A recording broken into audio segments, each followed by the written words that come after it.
భారత సంవిధానము భాగము 3 మౌలిక హక్కులు సంవిధానిక ప్రత్యుపాయములకు హక్కు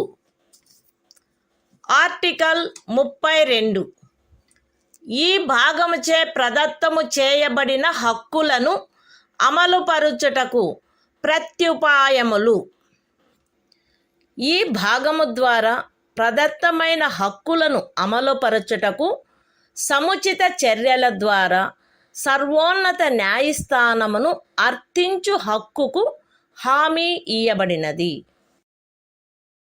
ఈ భాగము ద్వారా ప్రదత్తమైన ఏవేని హక్కులను అమలుపరచుట కొరకు ఆదేశములను లేక ఉత్తర్వులను లేక బందీ ప్రత్యక్ష హెబియస్ కార్పస్ పరమాదేశ మాండమస్ ప్రతిషేధ ప్రొహిబిషన్ అధికార పృచ్ఛ కోవారెంటో మరియు ఉత్ప్రేషణ సర్ష్యోరారి స్వభావము గల రిట్లతో సహా అధిలేఖలను వీటిలో సముచితమైన దానిని జారీ చేయుటకు సర్వోన్నత న్యాయస్థానము అధికారము కలిగియుండును.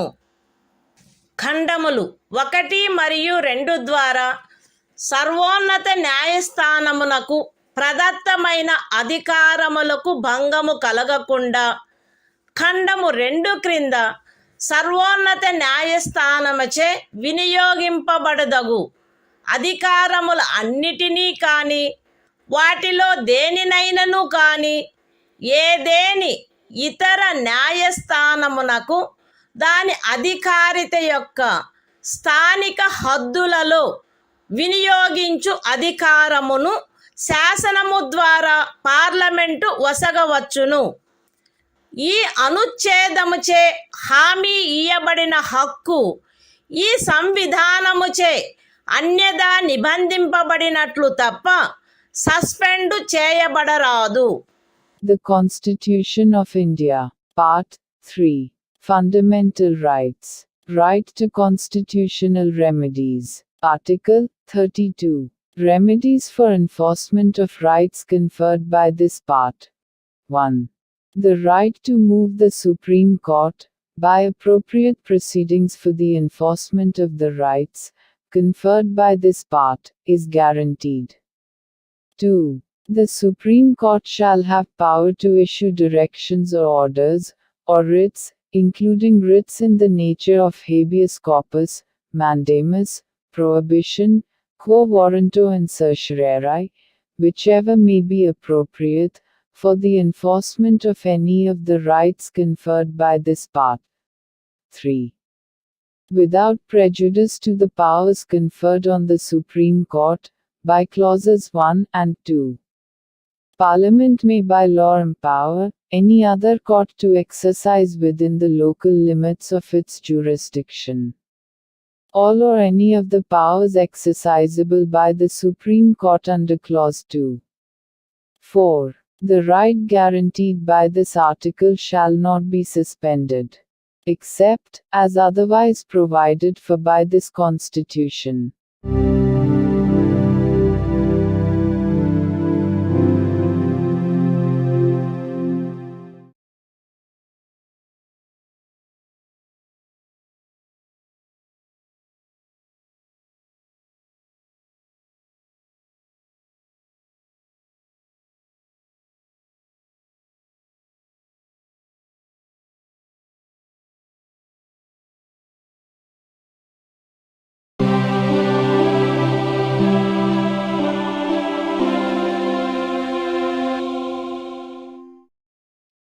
భారత సంవిధానము భాగము 3 మౌలిక హక్కులు సంవిధానిక ప్రత్యుపాయములకు హక్కు ఆర్టికల్ 33 ఈ భాగము ద్వారా ప్రదత్తమైన హక్కులను సాయుధ బలములు మొదలగు వాటికి వర్తింపచేయునప్పుడు మార్చుటకు పార్లమెంటుకు గల అధికారము. ఈ భాగము ద్వారా ప్రదత్తమైన హక్కులలో వేటినైనను సాయుధ బలములకు చెందిన సభ్యులకు లేక ప్రజాశాంతిని కాపాడు భారము వహించిన సాయుధ బలములకు చెందిన సభ్యులకు లేక గుప్త సమాచారము కొరకు లేక ఎదురు గుప్త సమాచారము కొరకు రాజ్యముచే స్థాపించబడిన ఏదేని బ్యూరోలో లేదా ఇతర వ్యవస్థలో నియమించబడిన వ్యక్తులకు లేక ఏ నుండి సి వరకు గల ఖండములలో నిర్దేశింపబడిన ఏదేని సాయుధ బలము బ్యూరో లేక వ్యవస్థ కొరకై ఏర్పాటు చేసిన టెలికమ్యూనికేషన్ వ్యవస్థలలో నియమించబడిన లేదా వాటికి సంబంధించిన వ్యక్తులకు వర్తింపచేయుటలో వారి సముచిత కర్తవ్య నిర్వహణను వారి మధ్య క్రమశిక్షణను కట్టుదిట్టము చేయుటకై ఆ హక్కులు ఎంత మేరకు పరిమితపరచబడవలెనో లేక రద్దు చేయబడవలెనో పార్లమెంటు శాసనము ద్వారా నిర్ధారణ చేయవచ్చును. The Constitution of India, Part 3. Fundamental Rights. Right to constitutional remedies. Article 33. Power of Parliament to modify the rights conferred by this part in their application to forces, etc. Parliament may by law determine to what extent any of the rights conferred by this part shall, in their application to the members of the armed forces, or the members of the forces charged with the maintenance of public order, or persons employed in any bureau or other organization established by the state for purposes of intelligence or counterintelligence, or person employed in or in connection with the telecommunication systems set up for the purposes of any force, bureau, or organization referred to in clauses A to C be restricted or abrogated so as to ensure the proper discharge of their duties and the maintenance of discipline among them.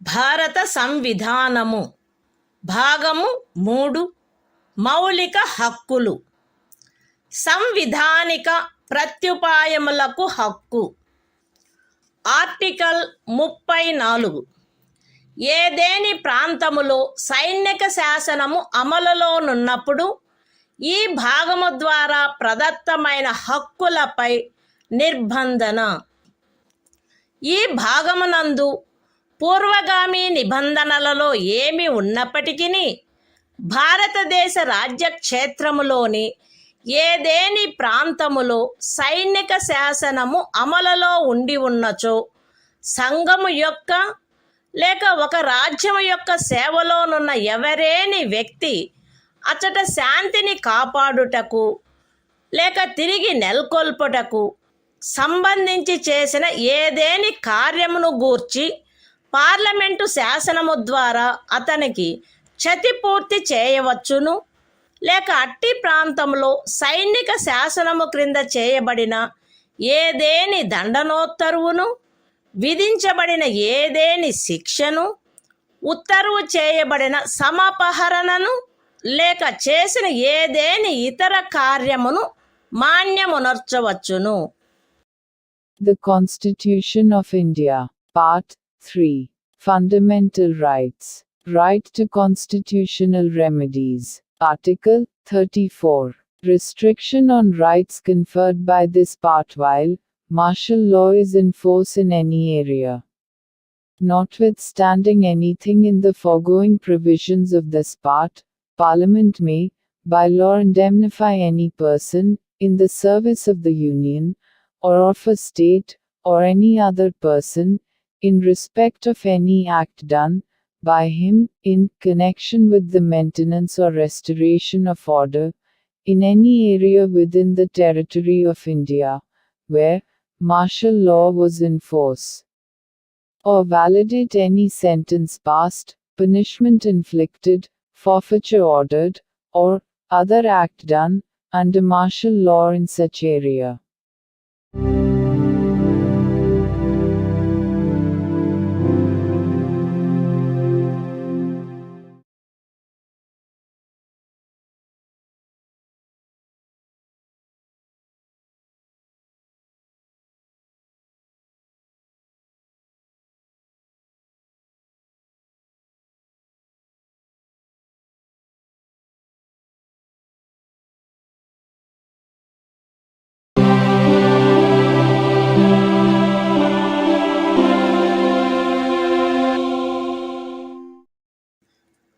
భారత సంవిధానము భాగము 3 మౌలిక హక్కులు సంవిధానిక ప్రత్యుపాయములకు హక్కు article 35 ఈ భాగము యొక్క నిబంధనలను అమలుపరుచుటకు శాసన నిర్మాణము ఈ సంవిధానమునందేమున్నప్పటికీ 16వ అనుచ్ఛేదము యొక్క ఖండము 3, 32వ అనుచ్ఛేదము యొక్క ఖండము 3, 33వ మరియు 34వ అనుచ్ఛేదముల క్రింద పార్లమెంటు చేయు శాసనము ద్వారా నిబంధింపబడదగిన విషయములలో దేనిని గూర్చి అయినను శాసనములను చేయుటకు మరియు ఈ భాగము క్రింద అపరాధములుగా ప్రఖ్యానించబడిన కార్యములకు శిక్షను విహితము చేయుట కొరకైన శాసనములను చేయుటకు పార్లమెంటు అధికారము కలిగియుండును. రాజ్య శాసన మండలి ఆ అధికారమును కలిగియుండదు. మరియు పార్లమెంటు ఈ సంవిధాన ప్రారంభమునకు పిమ్మట వీలైనంత త్వరితముగా ఉపఖండము 2లో నిర్దేశించబడిన కార్యములకు శిక్షను విహితము చేయుటకు శాసనములను చేయవలయును. ఖండము ఏ యొక్క ఉపఖండము 1లో నిర్దేశింపబడిన ఏదేని విషయమును గూర్చినదైనా లేక ఆ ఖండము యొక్క ఉపఖండము 2లో నిర్దేశించబడిన కార్యమునకు దేనికైనను శిక్షను నిబంధించునదై ఈ సంవిధాన ప్రారంభమునకు అవ్యవహిత పూర్వము భారతదేశ రాజ్య క్షేత్రమునందు అమలులోనున్న ఏదేని శాసనము అందలి నిబంధనలకును 372వ అనుచ్ఛేదము క్రింద దాని యందు చేయబడు అనుకూలానుసరణకును మరియు మార్పులకును అత్యధీనమై పార్లమెంటుచే మార్పు లేక రద్దు లేక సవరణ చేయబడు వరకు అమలునందు కొనసాగవలెను. విశదీకరణ ఈ అనుచ్ఛేదమునందు అమలులోనున్న శాసనము అను పదబంధము 372వ అనుచ్ఛేదములో ఆ పదబంధమునకు ఏ అర్థము కలదో ఆ అర్థమునే కలిగియుండును. The Constitution of India, Part 3. Fundamental Rights. Right to constitutional remedies. Article 35. Legislation to give effect to the provisions of this part. Notwithstanding anything in this Constitution, Parliament shall have, and the legislature of a state shall not have, power to make laws with respect to any of the matters which, under Clause 3 of Article 16, Clause 3 of Article 32, Article 33 and Article 34 may be provided for by law made by Parliament,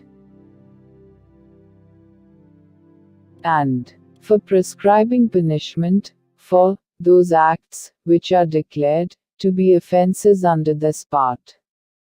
And Parliament shall, as soon as may be after the commencement of this Constitution, make laws, for prescribing punishment, for the acts referred to in subclause 2.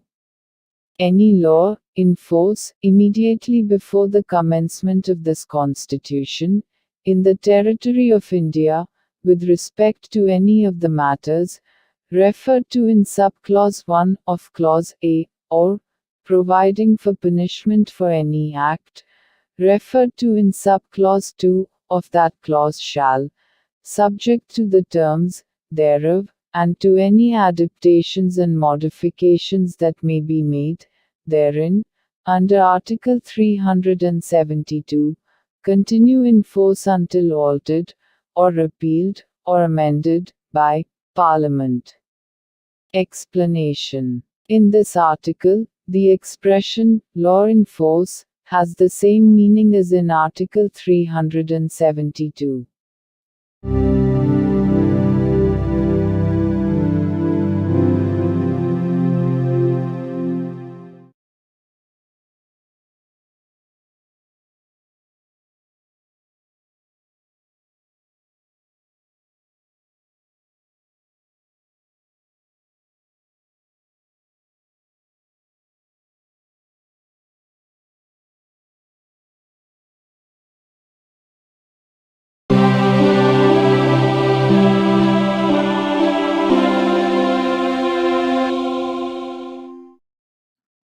భారత సంవిధానము భాగము 4 రాజ్య విధానము యొక్క ఆదేశిక సూత్రములు. Article 36. ఈ భాగములో సందర్భము అన్యదా అపేక్షించననే తప్ప రాజ్యము అను పదము భాగము 3లో ఆ పదమునకు ఏ అర్థము కలదో ఆ అర్థమునే కలిగియుండును. The Constitution of India, Part 4. Directive Principles of State Policy.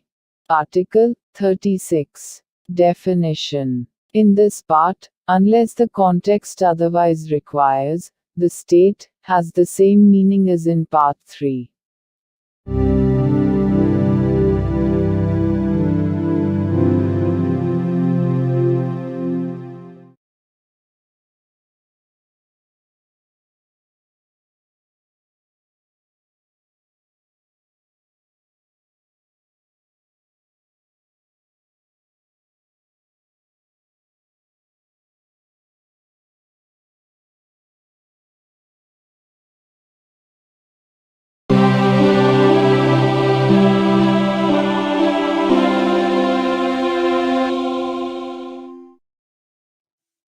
భారత సంవిధానము భాగము 4 రాజ్య విధానము యొక్క ఆదేశిక సూత్రములు.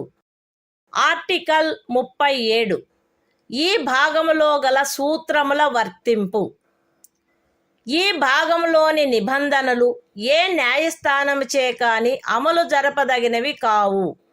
కానీ ఇందు పేర్కొనబడిన సూత్రములు దేశ పరిపాలనకు మూలాధారములుగాను మరియు శాసనములను చేయుటలో వాటిని వర్తింపచేయుట రాజ్యము యొక్క కర్తవ్యమై ఉండవలెను.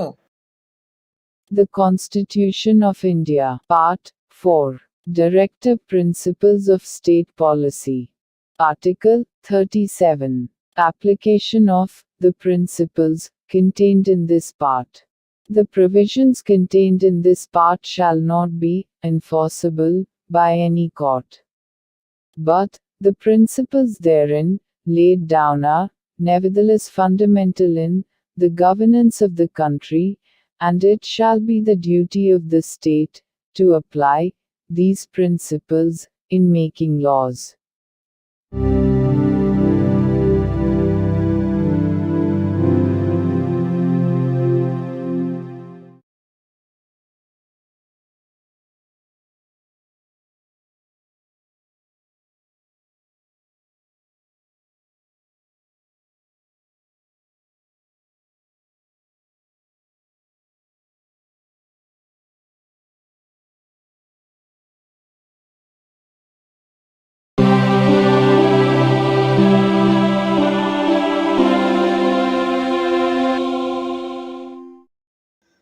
భారత సంవిధానము భాగము 4 రాజ్య విధానము యొక్క ఆదేశిక సూత్రములు. ఆర్టికల్ 38 రాజ్యము ప్రజల శ్రేయస్సును పెంపొందించు సాంఘిక వ్యవస్థను చేకూర్చుట.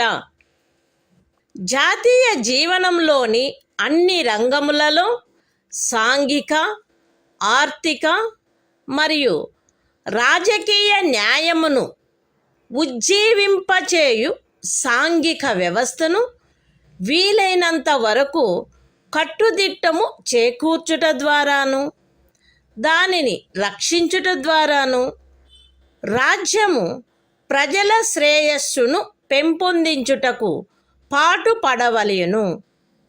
రాజ్యము ప్రత్యేకించి రాబడిలో అసమానతలను తగ్గించుటకు పాటుపడవలెను మరియు విభిన్న ప్రాంతములందు నివసించుచున్న లేక విభిన్న వృత్తులను చేపట్టిన వ్యక్తుల మధ్య మాత్రమే కాకుండా ప్రజావర్గముల మధ్య కూడా హోదా, సౌకర్యములు మరియు అవకాశములందు అసమానతలను తొలగించుటకు ప్రయత్నించవలెను.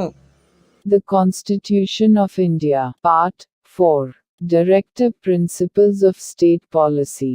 Article 38. State to secure social order, for the promotion of welfare of the people.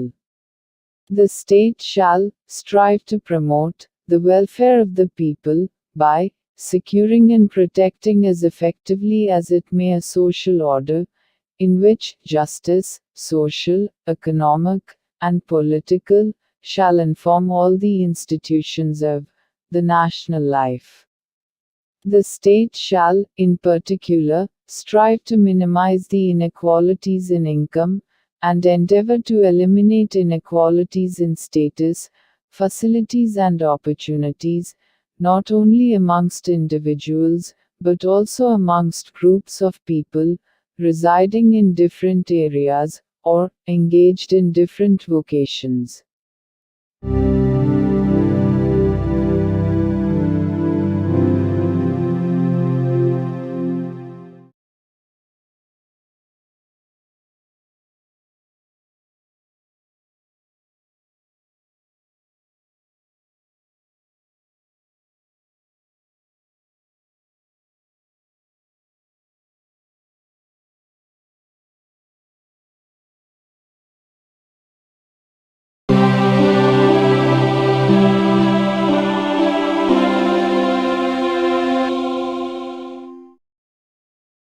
భారత సంవిధానము భాగము 4 రాజ్య విధానము యొక్క ఆదేశిక సూత్రములు. ఆర్టికల్ 39 రాజ్యము అనుసరించవలసిన కొన్ని విధాన సూత్రములు. రాజ్యము ఈ క్రింది వాటిని చేకూర్చుటకై ప్రత్యేకించి తన విధానమును రూపొందించవలెను. అవేవనగా స్త్రీ పురుష భేదము లేకుండా పౌరులు తగిన జీవనోపాధి సాధనములకు హక్కు కలిగియుండుట, జనులందరి ఉమ్మడి మేలును అత్యుత్తముగా సమకూర్చునట్లు సమాజపు భౌతిక వనరుల సామ్యమును మరియు నియంత్రణను పంపిణీ చేయుట, ఆర్థిక వ్యవస్థ యొక్క ప్రవృత్తి వలన జనసామాన్యమునకు హానికరమగునట్లుగా ఐశ్వర్యము, ఉత్పాదన సాధనములు కేంద్రీకృతము కాకుండుట, స్త్రీ పురుషులు ఉభయులకు సమానమైన పనికి సమానమైన వేతనము లభించుట, స్త్రీ పురుష కార్మికుల ఆరోగ్యము, శరీర దారుఢ్యము మరియు పిల్లల సుకుమారత్వము దురుపయోగము చేయబడుకుండుట మరియు పౌరుల ఆర్థికావశ్యకత వలన తమ వయస్సునకు లేక శరీర దారుఢ్యమునకు సరిపడని పనులలో చేరుటకు బలవంత పెట్టకుండుట, పిల్లలకు ఆరోగ్యకరమైన రీతిలో గౌరవప్రదమైన మరియు స్వేచ్ఛాయుతమైన పరిస్థితులలో అభివృద్ధి చెందు అవకాశములను మరియు సౌకర్యములను కల్పించుట మరియు బాల్య యవనములను శోషణ నుండి మరియు నైతిక మరియు బౌద్ధిక పరిత్యజనము నుండి కాపాడుట. The Constitution of India, Part 4. Directive Principles of State Policy. Article 39. Certain principles of policy, to be followed by the state. The state shall, in particular, direct its policy towards securing a. That the citizens, men and women equally, have the right to an adequate means of livelihood. b. That the ownership and control of the material resources of the community are so distributed as best to subserve the common good. c. That the operation of the economic system does not result in the concentration of wealth and means of production to the common detriment. d. That there is equal pay for equal work for both men and women. a. That the health and strength of workers, men and women, and the tender age of children are not abused. And that citizens are not forced by economic necessity to enter avocations unsuited to their age or strength. f. That children are given opportunities and facilities to develop in a healthy manner and in conditions of freedom and dignity. And that childhood and youth are protected against exploitation and against moral and material abandonment.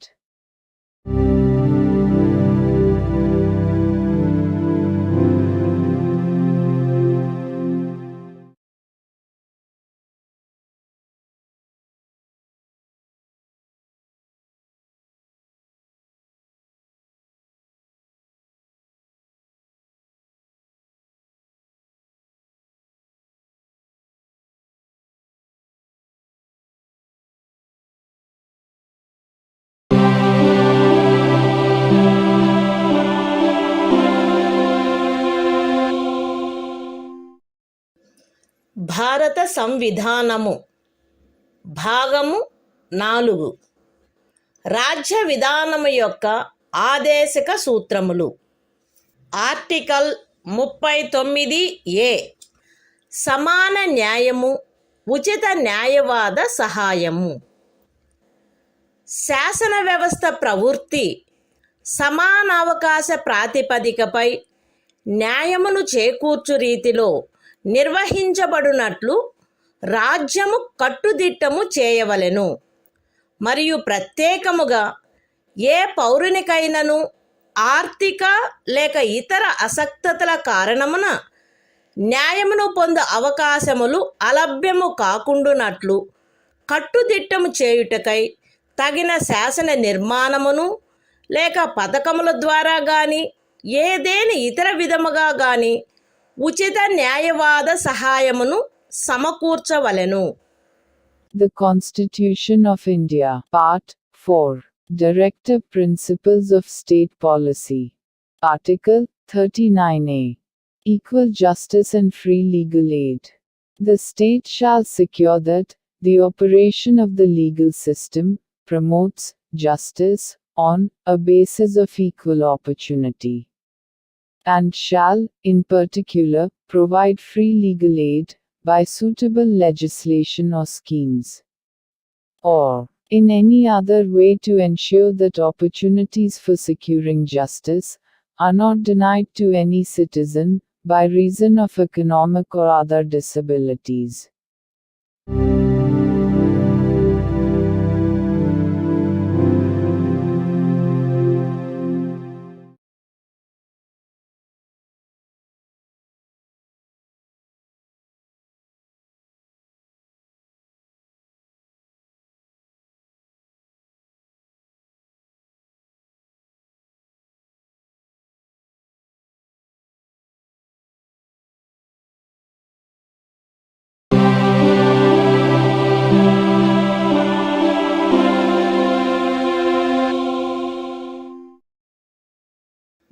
భారత సంవిధానము భాగము 4 రాజ్య విధానము యొక్క ఆదేశక సూత్రములు.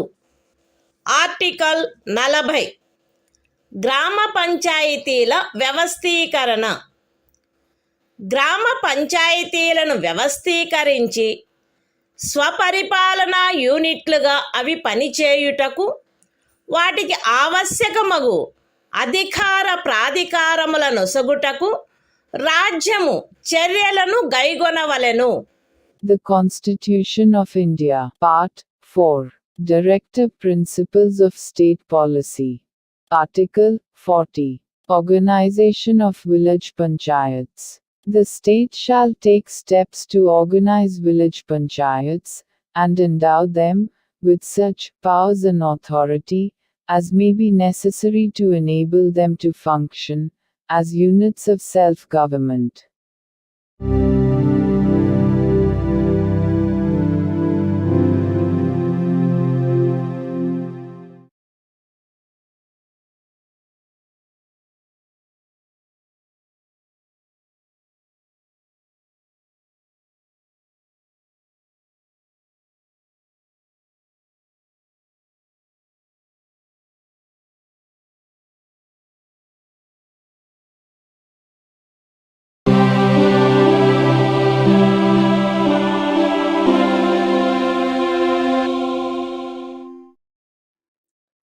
భారత సంవిధానము భాగము 4 రాజ్య విధానము యొక్క ఆదేశక సూత్రములు.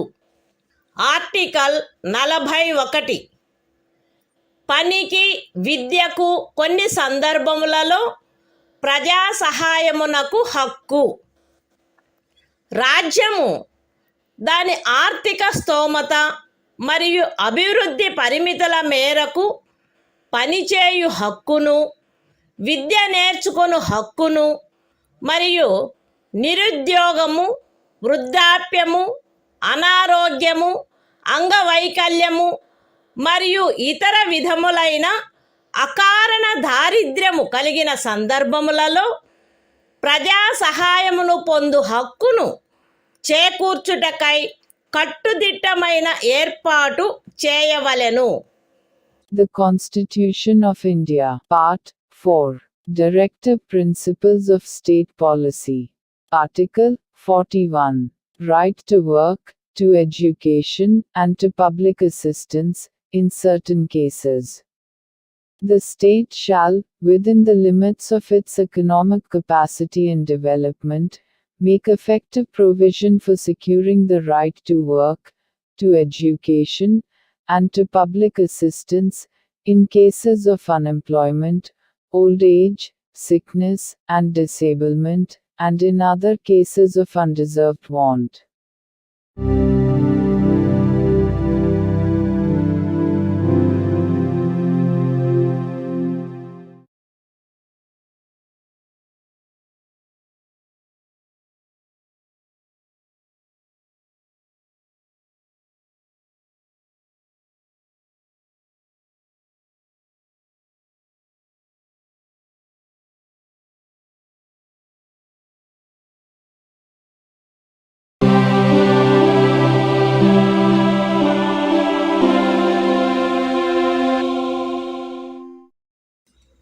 భారత సంవిధానము భాగము 4 రాజ్య విధానము యొక్క ఆదేశక సూత్రములు. ఆర్టికల్ 42 పని విషయమున న్యాయమైన మరియు మానవోచితమైన పరిస్థితులకు మరియు ప్రసూతి సహాయమునకు ఏర్పాటు. రాజ్యము పనిచేయు విషయమున న్యాయమైన మరియు మానవోచితమైన పరిస్థితులను ప్రసూతి సహాయమును చేకూర్చుటకు ఏర్పాటు చేయవలెను. The Constitution of India, Part 4, Directive Principles of State Policy. Article 42, Provision for just and humane conditions of work, and maternity relief. The state shall make provision for securing just and humane conditions of work, and for maternity relief.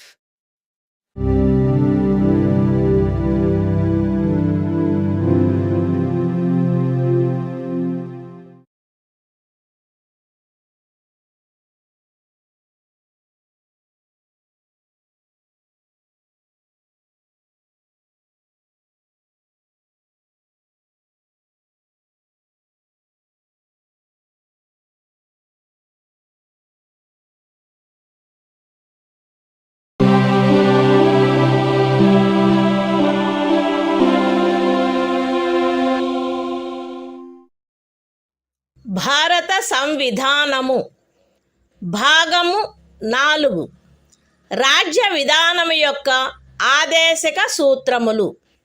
Article 43 కార్మికులకు జీవన భృతి మొదలగునవి.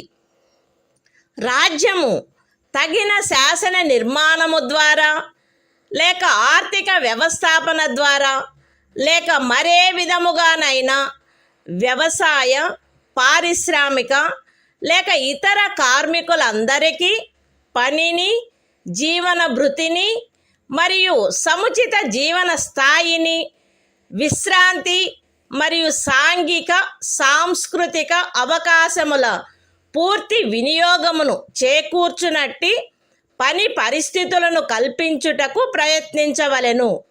మరియు ప్రత్యేకించి గ్రామీణ ప్రాంతములలో వైయక్తిక ప్రాతిపదికపై లేక సహకార ప్రాతిపదికపై కుటీర పరిశ్రమలను పెంపొందింపచేయుటకు ప్రయత్నించవలెను.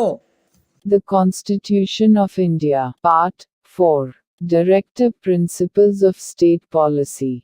Article 43. Living wage, etc., for workers. The state shall endeavor to secure, by suitable legislation, or economic organization or in any other way, to all workers, agricultural, industrial or otherwise, work, a living wage, conditions of work ensuring a decent standard of life, and full enjoyment of leisure, and social and cultural opportunities, and, in particular, the state shall endeavor to promote cottage industries, on an individual or cooperative basis, in rural areas.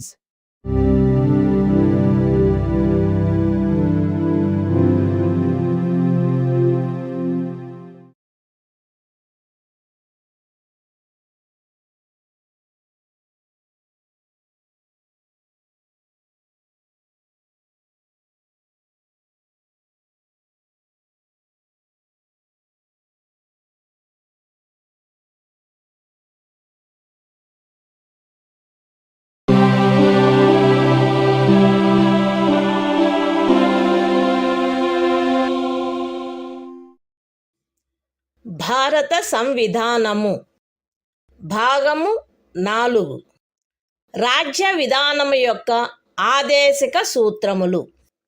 Article 43 పరిశ్రమల నిర్వహణలో కార్మికులు పాల్గొనుట.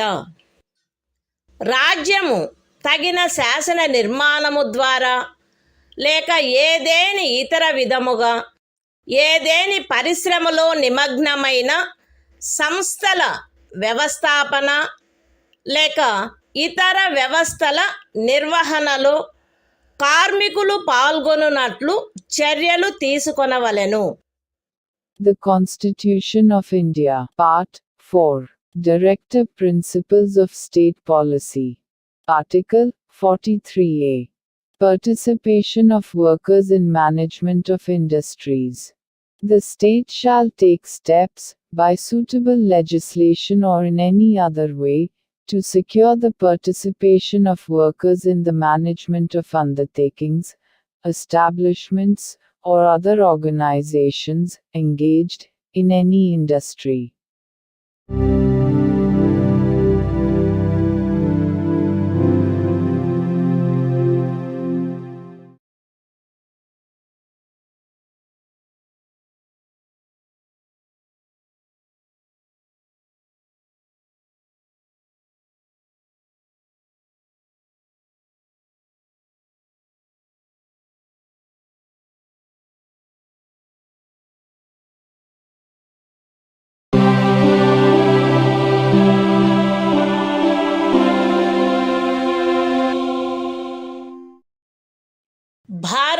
సంవిధానము భాగము 4 రాజ్య విధానము యొక్క ఆదేశక సూత్రములు.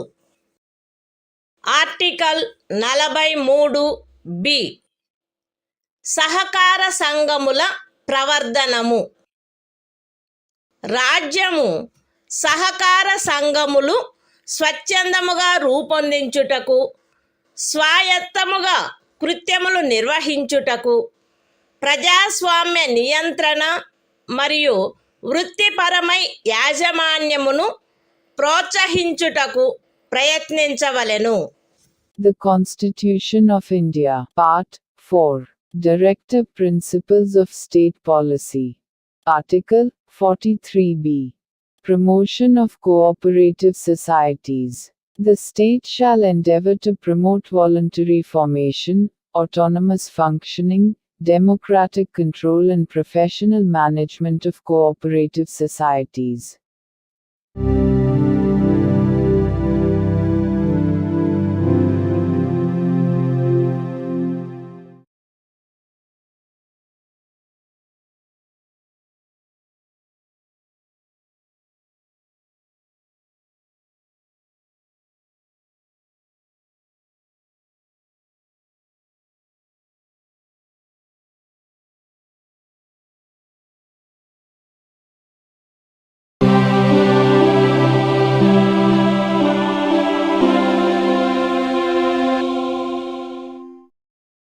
భారత సంవిధానము భాగము 4 రాజ్య విధానము యొక్క ఆదేశిక సూత్రములు. ఆర్టికల్ 44 పౌరులందరకు ఏకరూపమైన సివిలు స్మృతి. భారతదేశ రాజ్య క్షేత్రమునంతటను పౌరులకు ఏకరూపమైన సివిల స్మృతిని చేకూర్చుటకు రాజ్యము ప్రయత్నించవలెను. The Constitution of India, Part 4, Directive Principles of State Policy. Article 44. Uniform Civil Code for the Citizens. The state shall endeavor to secure for the citizens a uniform civil code throughout the territory of India.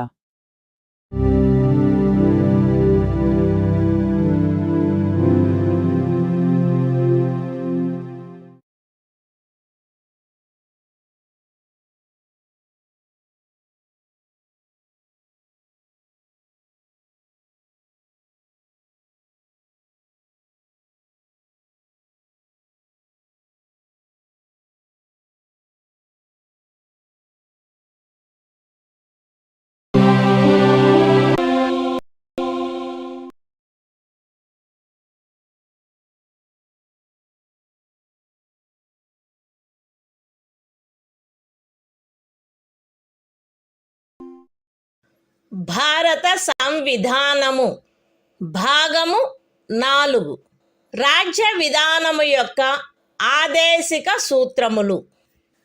Article 45 6 సంవత్సరముల లోపు బాలలందరికీ బాల్య ప్రారంభంలో సంరక్షణ మరియు విద్యను ఏర్పాటు చేయుట.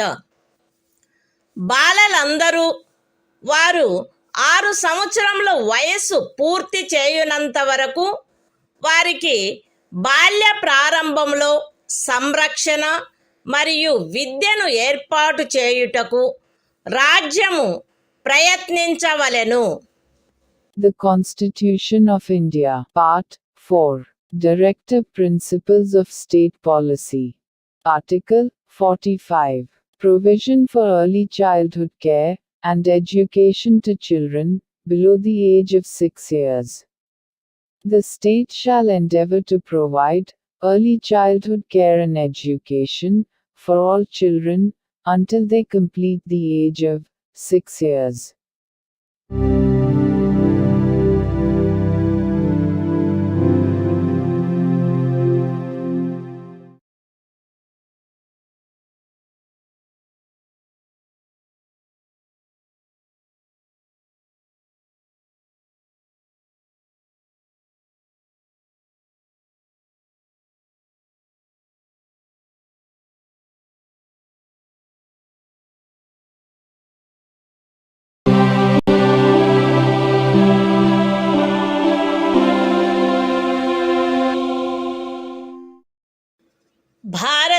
సంవిధానము భాగము 4 రాజ్య విధానము యొక్క ఆదేశిక సూత్రములు.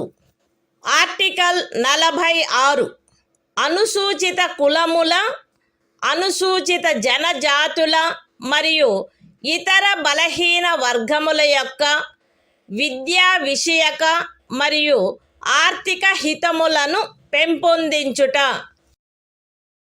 ప్రజలలో బలహీన వర్గముల, ప్రత్యేకించి అనుసూచిత కులముల మరియు అనుసూచిత జనజాతుల విద్యా విషయక మరియు ఆర్థిక హితమును రాజ్యము విశేష శ్రద్ధతో పెంపొందించవలెను మరియు సాంఘిక అన్యాయము నుండి సకల విధములగు శోషణల నుండి వారిని రక్షించవలెను. The Constitution of India, Part 4, Directive Principles of State Policy. Article 46. Promotion of educational and economic interests of scheduled castes, scheduled tribes, and other weaker sections. The state shall promote with special care the educational and economic interests of the weaker sections of the people, and, in particular, of the scheduled castes and the scheduled tribes, and shall protect them from social injustice and all forms of exploitation.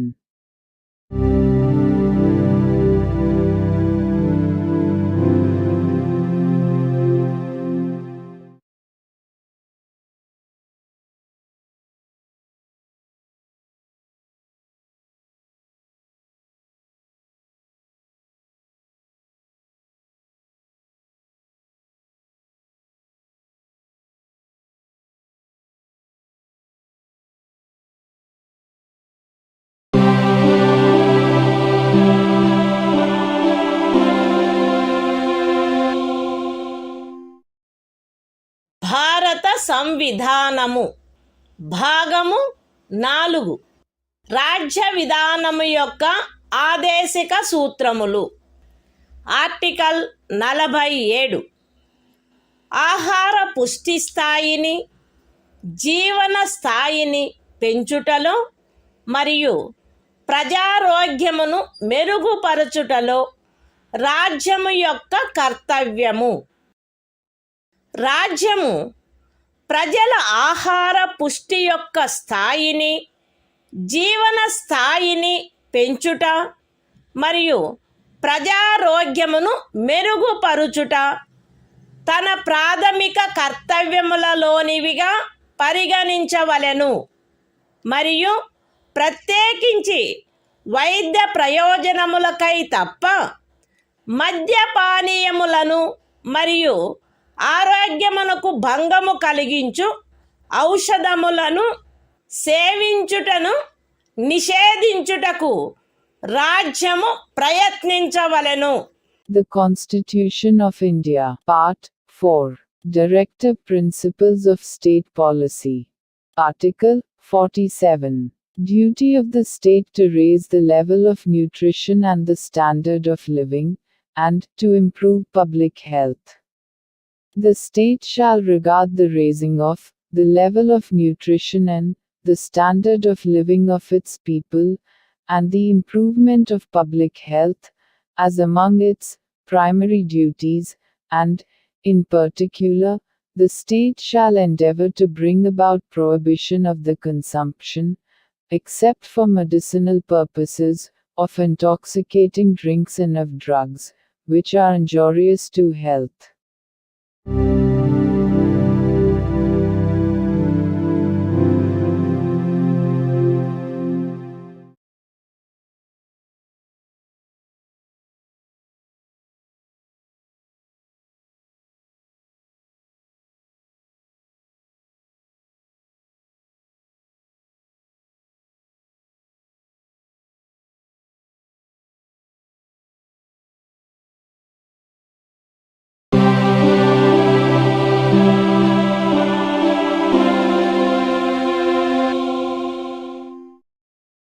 భారత సంవిధానము భాగము 4 రాజ్య విధానం యొక్క ఆదేశిక సూత్రములు. Article 48 వ్యవసాయ మరియు పశు సంవర్ధనము యొక్క వ్యవస్థీకరణ. రాజ్యము ఆధునిక మరియు శాస్త్రీయ పద్ధతులను అనుసరించి వ్యవసాయమును పశు సంవర్ధనమును వ్యవస్థీకరించవలెను మరియు ప్రత్యేకించి ఆవుల, దూడల, ఇతర పాడి పశువుల, భారవాహక పశువుల జాతులను పరిరక్షించి మెరుగుపరచుటకును వాటి వధను నిషేధించుటకును రాజ్యము చర్యలను గైగొనవలెను. The Constitution of India, Part 4, Directive Principles of State Policy. Article 48, Organization of Agriculture and Animal Husbandry. The state shall endeavor to organize agriculture and animal husbandry on modern and scientific lines, and shall, in particular, take steps for preserving and improving the breeds and prohibiting the slaughter of cows and calves and other milch and draft cattle.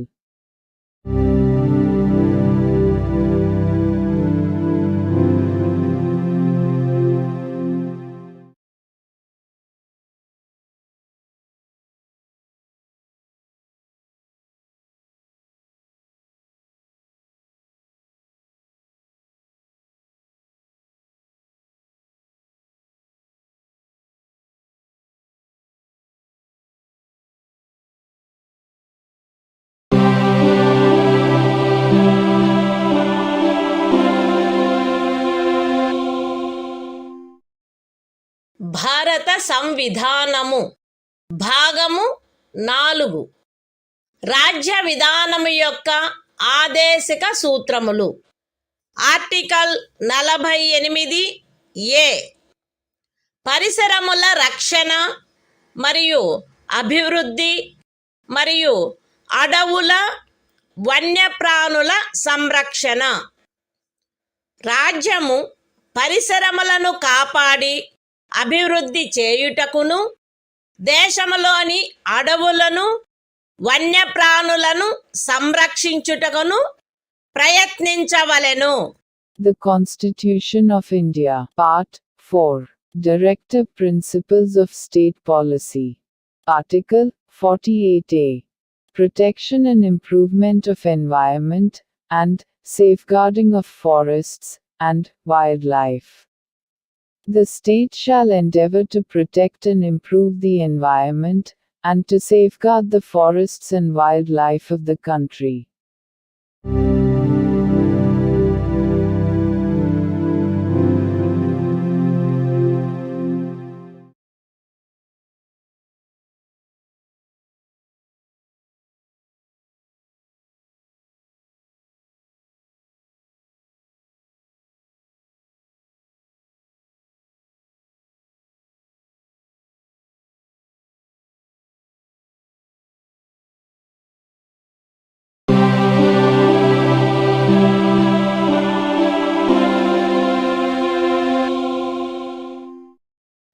భారత సంవిధానము. భాగము 4 రాజ్య విధానము యొక్క ఆదేశిక సూత్రములు. Article 49 జాతీయ ప్రాముఖ్యము గల స్మారక చిహ్నములను రక్షించుట. Parliament చేయబడిన శాసనము ద్వారా గాని లేదా దాని క్రింద గాని జాతీయ ప్రాముఖ్యము గలవని ప్రఖ్యానించబడిన కళాత్మక లేక ఐతిహాసిక ప్రయోజనము గల ప్రతి ఒక్క స్మారక చిహ్నమును లేక స్థలమును లేక వస్తువును సందర్భానుసారముగా కొల్లగొట్టుట, విరూపణము, వినాశనము, తొలగింపు, వ్యయనము లేక ఎగుమతి చేయుట నుండి రక్షించుట రాజ్యము యొక్క బాధ్యత అయ్యుండును. The Constitution of India, Part 4. Directive Principles of State Policy. Article 49. Protection of monuments, and places, and objects of national importance. It shall be the obligation of the state to protect every monument, or place, or object of artistic, or historic interest, declared, by, or under law made by Parliament to be of national importance, from spoliation, disfigurement, destruction, removal, disposal or export, as the case may be.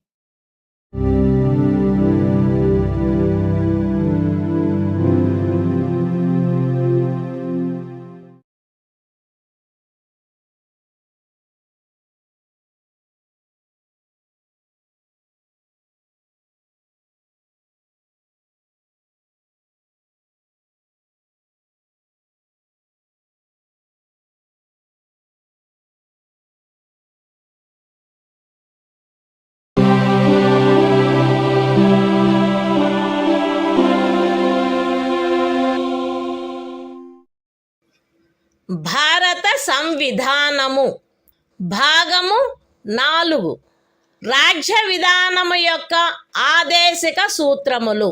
Article 50 న్యాయపాలికను కార్యపాలక వర్గము నుండి వేరుపరుచుట.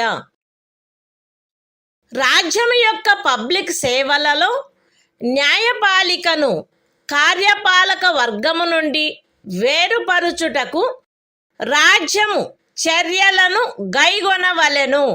The Constitution of India, Part 4. Directive Principles of State Policy. Article 50. Separation of judiciary from executive. The state shall take steps to separate the judiciary from the executive, in the public services of the state.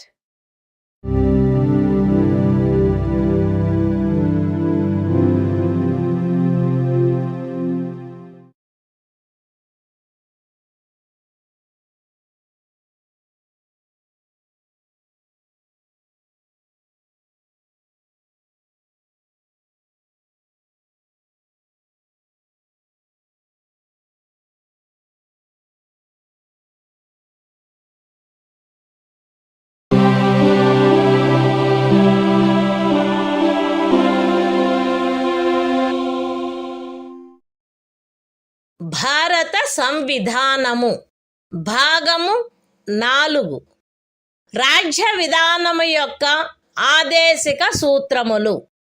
Article 51 అంతర్జాతీయ శాంతి భద్రతలను పెంపొందించుట. రాజ్యము ఈ క్రింది వాటికై ప్రయత్నించవలెను.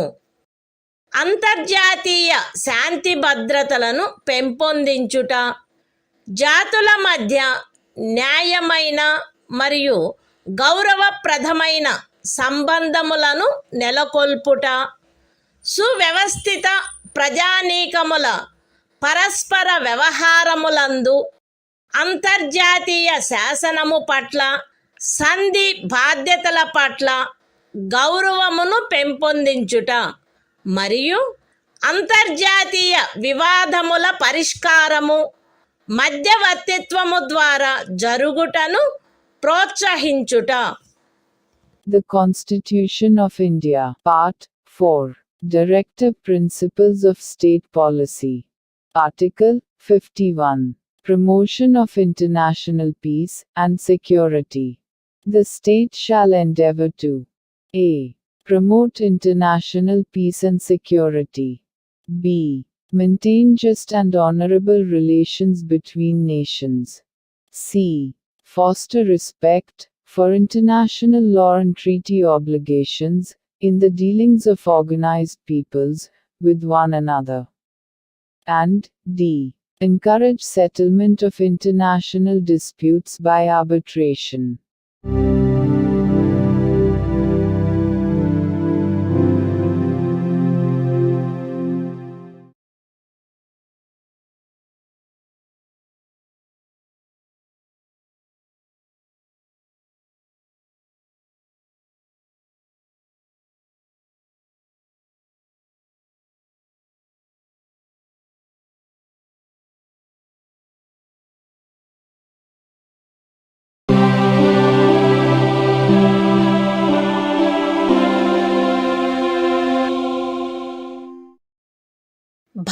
భారత సంవిధానము భాగము 4A మౌలిక కర్తవ్యములు article 51A ప్రతి భారత పౌరునికి సంవిధానమునకు కట్టుబడి ఉండుట మరియు దాని ఆదర్శములను, సంస్థలను, జాతీయ పతాకమును, జాతీయ గీతమును గౌరవించుట, జాతీయ స్వాతంత్ర పోరాటమునకు స్ఫూర్తినిచ్చిన ఉన్నతాదర్శములను జ్ఞప్తి అందించుకొని వాటిని పాటించుట, భారతదేశ సార్వభౌమతను, ఐక్యతను మరియు అఖండతను సమర్థించి కాపాడుట, దేశమును రక్షించుట మరియు కోరినప్పుడు జాతీయ సేవ చేయుట,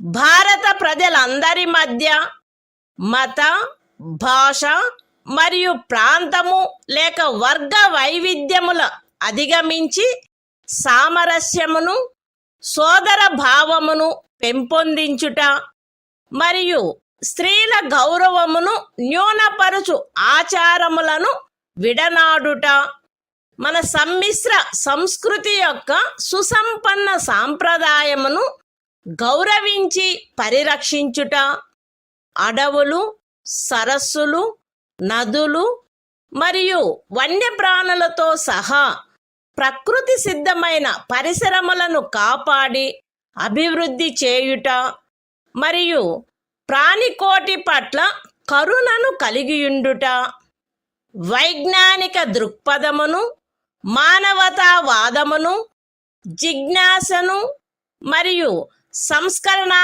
శక్తిని పెంపొందించుకొనుట, పబ్లిక్ ఆస్తిని సంరక్షించుట మరియు హింసను విడనాడుట, దేశ ప్రజల కృషి మరియు సాధనముల ఉన్నత స్థాయిలను నిరంతరం అందుకొనున్నట్లుగా వ్యష్టి మరియు సమష్టి కార్యరంగములన్నింటిలో శ్రేష్టతకై పాటుపడుట, తల్లి, తండ్రి లేక సంరక్షకుడు 6 మరియు 14 సంవత్సరముల మధ్య వయసు కలిగిన తమ పిల్లలకు లేక పోషితునికి విద్యావకాశములను కలగచేయుట కర్తవ్యమై ఉండవలెను.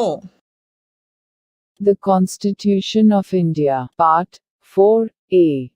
Fundamental Duties. Article 51A.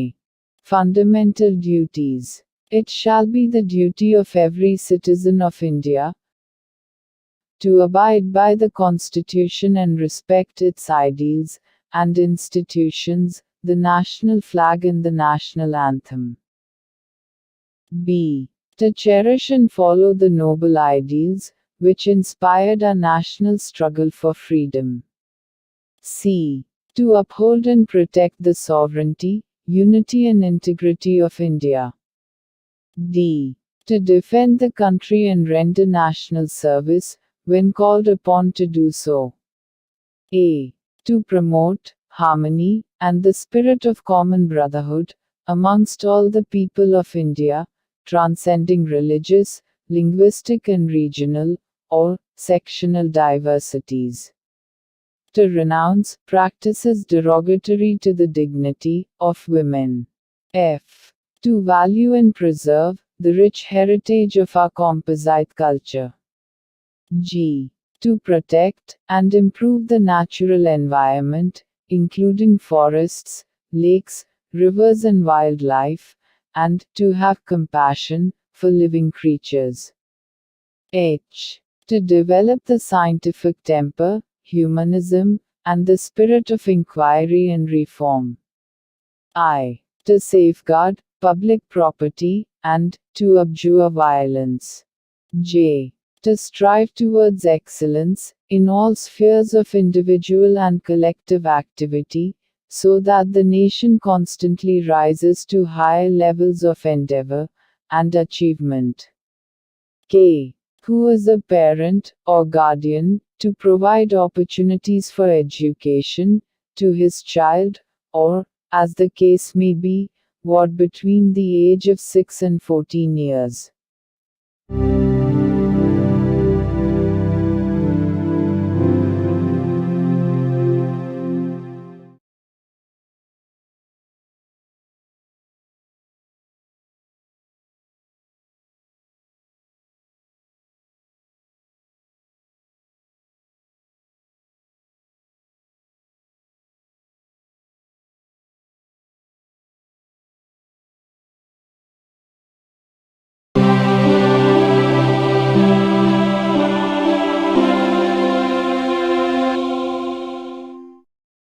భారత సంవిధానము భాగము 5 సంఘము అధ్యాయం 1 కార్యపాలక వర్గము రాష్ట్రపతి మరియు ఉపరాష్ట్రపతి ఆర్టికల్ 52 భారత రాష్ట్రపతి భారతదేశమునకు ఒక రాష్ట్రపతి ఉండవలెను. The Constitution of India, Part 5, The Union.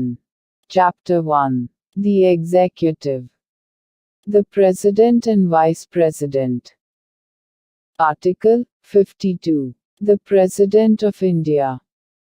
There shall be a President of India.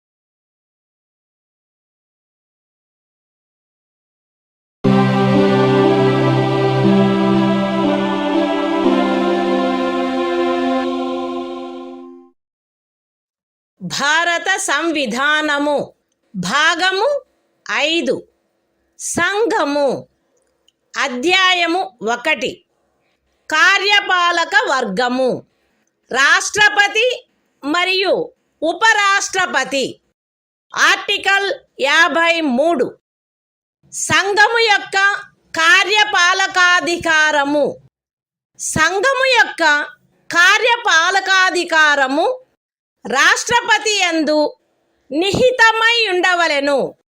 ఆయన దానిని స్వయముగా లేక తనకు అధీనస్థులగు అధికారుల ద్వారా ఈ సంవిధానమును అనుసరించి వినియోగించవలెను. పూర్వగామి నిబంధన యొక్క సాధారణతకు భంగము కలగకుండా సంఘము యొక్క రక్షణ బలములపై సర్వాధిపత్యము రాష్ట్రపతి యందు నిహితమై ఉండవలెను మరియు దాని వినియోగము శాసనము ద్వారా క్రమబద్ధము చేయబడవలెను.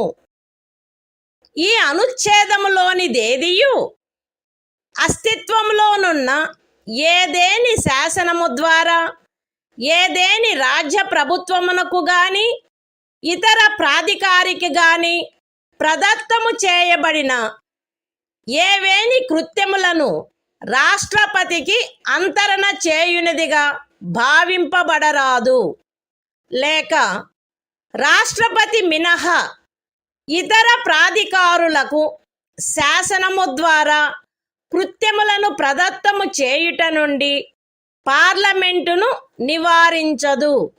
The Constitution of India, Part 5, The Union. Chapter 1, The Executive. The President and Vice President. Article 53. Executive power of the Union. 1.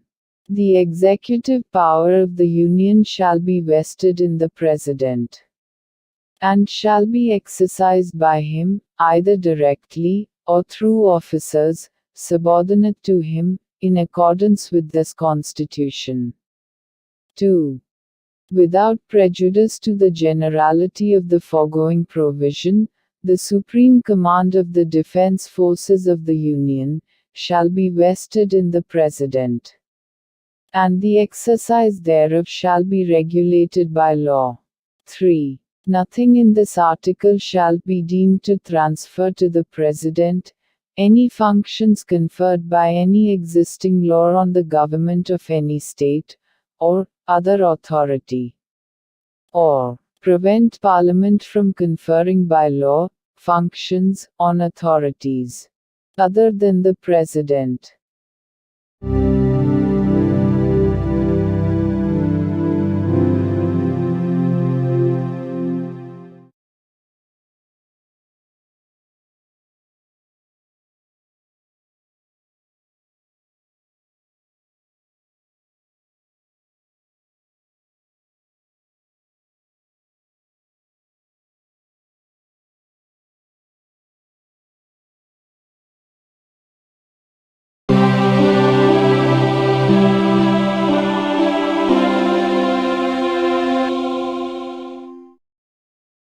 భారత సంవిధానము భాగము 5 సంఘము అధ్యాయము 1 కార్యపాలక వర్గము రాష్ట్రపతి మరియు ఉపరాష్ట్రపతి ఆర్టికల్ 54 రాష్ట్రపతి ఎన్నిక రాష్ట్రపతి ఈ క్రింది వారితో కూడిన నిర్వాచక గణము యొక్క సభ్యులచే ఎన్నుకొనబడవలెను.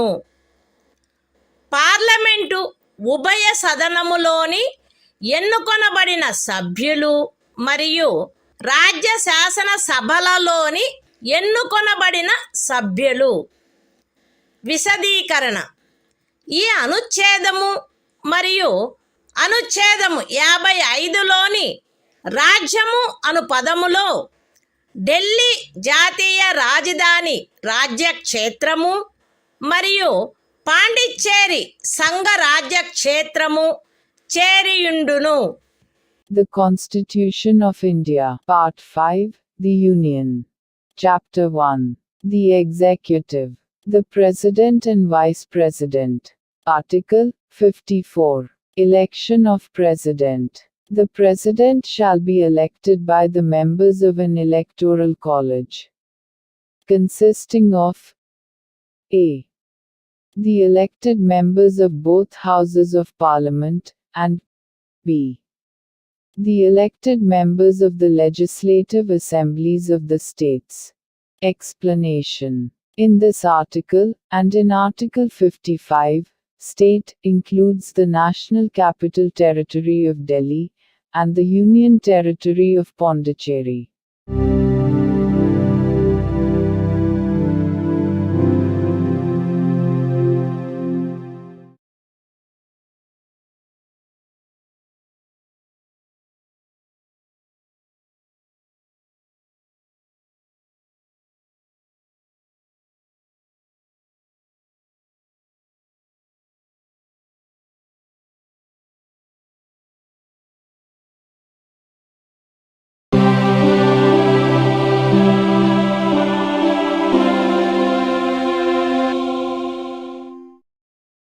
భారత సంవిధానము భాగము 5 సంఘము అధ్యాయము 1 కార్యపాలక వర్గము రాష్ట్రపతి మరియు ఉపరాష్ట్రపతి ఆర్టికల్ 55 రాష్ట్రపతిని ఎన్నుకొను రీతి. రాష్ట్రపతి యొక్క ఎన్నికలో వివిధ రాజ్యముల ప్రాతినిధ్య ప్రమాణము ఆచరణీయమైనంత మేరకు ఏకరూపముగా ఉండవలెను.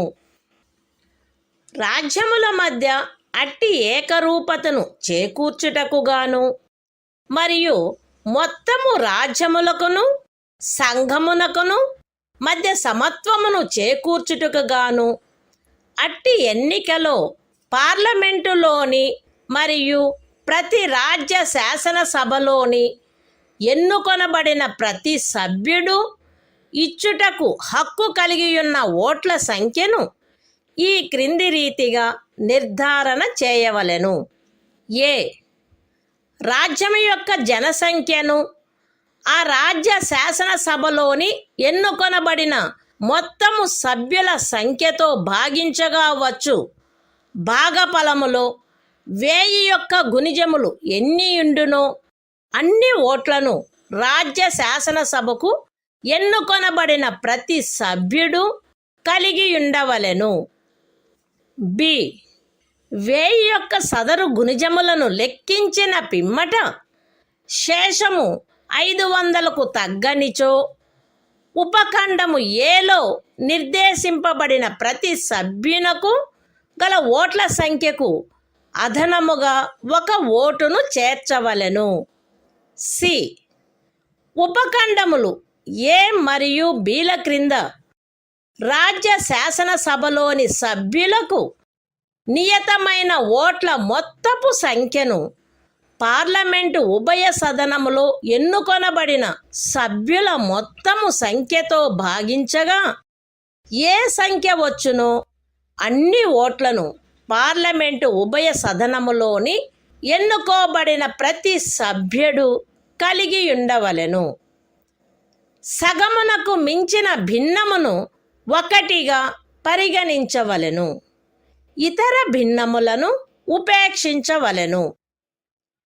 రాష్ట్రపతి ఎన్నిక ఏకల అంతరణీయ ఓటు ద్వారా అనుపాతిక ప్రాతినిధ్య పద్ధతును అనుసరించి జరగవలెను మరియు అట్టి ఎన్నికలో పోలింగు రహస్యపు బ్యాలెట్ పద్ధతిలో జరగవలెను. విశదీకరణ: ఈ అనుచ్ఛేదములో జనసంఖ్య అను పదబంధమునకు కడపటిదియు అందుకు సంబంధించిన అంకెలు ప్రచురింపబడినదియు అగు జనగణనతో అభినిశ్చితమైన జనసంఖ్య అని అర్థము. అయితే ఈ విశదీకరణలో కడపటిదియు అందుకు సంబంధించిన అంకెలు ప్రచురింపబడినట్టిదియు అగు జనగణనకు గల నిర్దేశమును 2026వ సంవత్సరం పిమ్మట చేయబడు మొదటి జనగణనకు సంబంధించిన అంకెలు ప్రచురించబడు వరకు 1971వ సంవత్సరపు జనగణనకు నిర్దేశమైనట్లు అన్వయించుకొనవలెను. The Constitution of India, Part 5, The Union. Chapter 1. The Executive, the President and Vice President. Article 55. Manner of election of President. 1. As far as practicable, there shall be uniformity in the scale of representation of the different states at the election of the President. 2. For the purpose of securing such uniformity among the states, inter se, as well as parity between the states as a whole and the Union, the number of votes, which each elected member of Parliament, and of the Legislative Assembly of each state, is entitled to cast at such election, shall be determined in the following manner. A. Every elected member of the Legislative Assembly of a state shall have as many votes as there are multiples of 1000.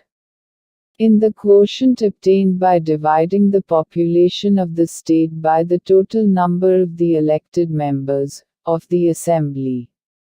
B. If, after taking the said multiples of 1000, the remainder is not less than 500, then the vote of each member referred to in subclause A shall be further increased by 1. C. Each elected member of either House of Parliament shall have such number of votes as may be obtained by dividing the total number of votes assigned to the members of the legislative assemblies of the states under subclauses A and B by the total number of the elected members of both houses of Parliament, fractions exceeding 1/2 being counted as one and other fractions being disregarded. 3. The election of the President shall be held in accordance with the system of proportional representation, by means of the single transferable vote, and the voting at such election shall be by secret ballot. Explanation. In this article, The expression population means the population is ascertained at the last preceding census, of which the relevant figures have been published. Provided that the reference in this explanation to the last preceding census, of which the relevant figures have been published shall, until the relevant figures for the first census taken after the year 2026 have been published, be construed as a reference to the 1971 census.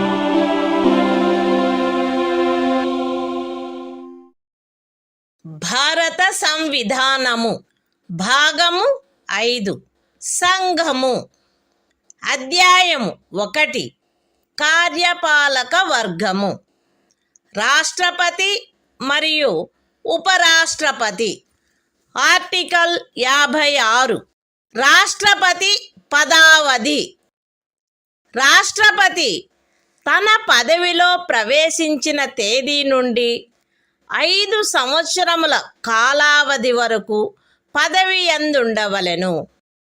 అయితే రాష్ట్రపతి తన చేవ్రాలుతో ఉపరాష్ట్రపతికి లేఖ రాయుట ద్వారా తన పదవికి రాజీనామా ఇవ్వవచ్చును. రాష్ట్రపతిని సంవిధానాతిక్రమణము కావించినందుకు 61వ అనుచ్ఛేదములో నిబంధించబడిన రీతిగా మహాభియోగము ద్వారా పదవి నుండి తొలగించవచ్చును. రాష్ట్రపతి తన పదావధి ముగిసినప్పటికీ తన ఉత్తరాధికారి ఆ పదవిలో ప్రవేశించు వరకు పదవిలో కొనసాగవలెను.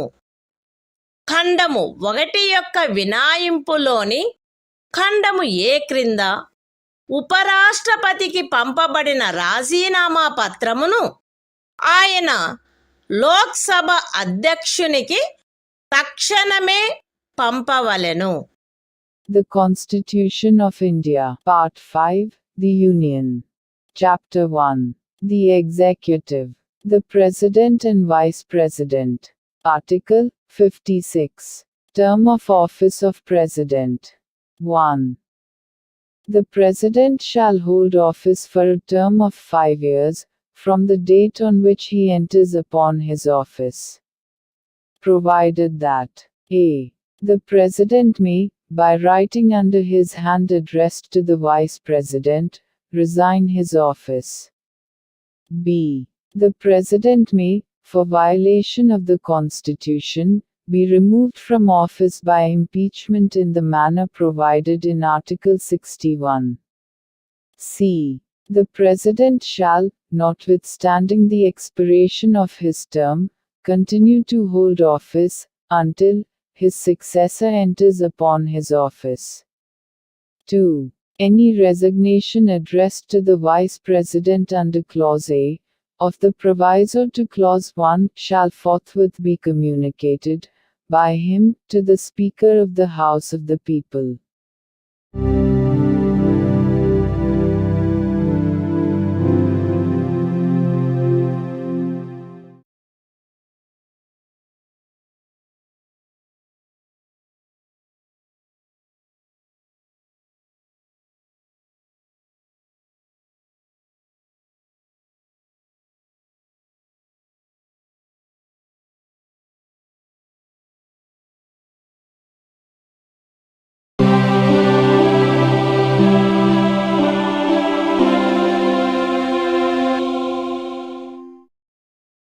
భారత సంవిధానము భాగము 5 సంఘము అధ్యాయము 1 కార్యపాలక వర్గము రాష్ట్రపతి మరియు ఉపరాష్ట్రపతి ఆర్టికల్ 57 తిరిగి ఎన్నికకు పాత్రత.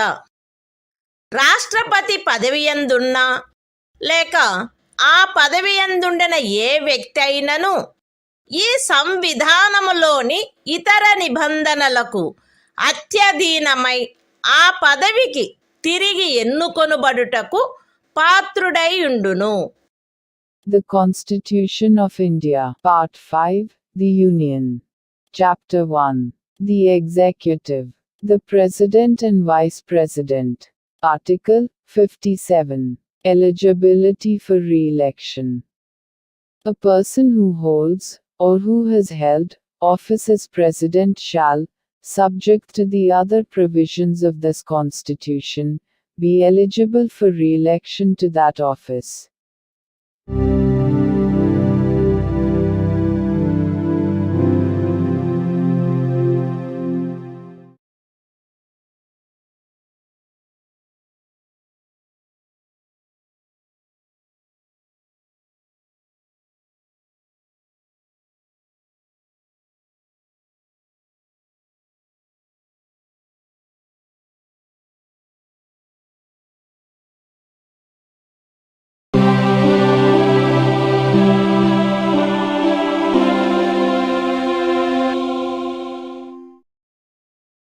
భారత సంవిధానము భాగము 5 సంఘము.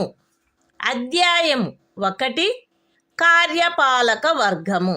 రాష్ట్రపతి మరియు ఉపరాష్ట్రపతి. ఆర్టికల్ 58 రాష్ట్రపతిగా ఎన్నికకు అర్హతలు. ఏ వ్యక్తి గాని భారతదేశ పౌరుడై ఉన్ననే తప్ప 35 సంవత్సరముల వయస్సు పూర్తి అయిననే తప్ప మరియు లోక్సభ సభ్యుడుగా ఎన్నుకొనబడుటకు అర్హుడై ఉన్ననే తప్ప రాష్ట్రపతిగా ఎన్నుకోబడుటకు పాత్రుడు కాడు. ఏ వ్యక్తి అయినను భారత ప్రభుత్వము క్రింద లేక ఏదేని రాజ్య ప్రభుత్వము క్రింద లేక సదరు ప్రభుత్వములోని దేని యొక్క నియంత్రణకైనను అత్యధీనమై ఉన్న ఏదేని స్థానిక లేక ఇతర ప్రాధికారి క్రింద గాని లాభాయుతమైన ఏదేని పదవియందున్నచో ఆ వ్యక్తి రాష్ట్రపతిగా ఎన్నుకొనబడుటకు పాత్రుడు కాడు. విశదీకరణ. ఈ అనుచ్ఛేదపు నిమిత్తము ఎవరేని వ్యక్తి సంఘము యొక్క రాష్ట్రపతిగా లేక ఉపరాష్ట్రపతిగా లేక ఏదేని రాజ్యము యొక్క గవర్నరుగా లేక సంఘము యొక్క లేక ఏదేని రాజ్యము యొక్క మంత్రిగానున్న కారణమును బట్టి మాత్రమే లాభాయుతమైన పదవి ఎందున్నట్లు భావించబడరాదు. The Constitution of India, Part 5, The Union. Chapter 1. The Executive. The President and Vice President. Article 58. Qualifications for election as President.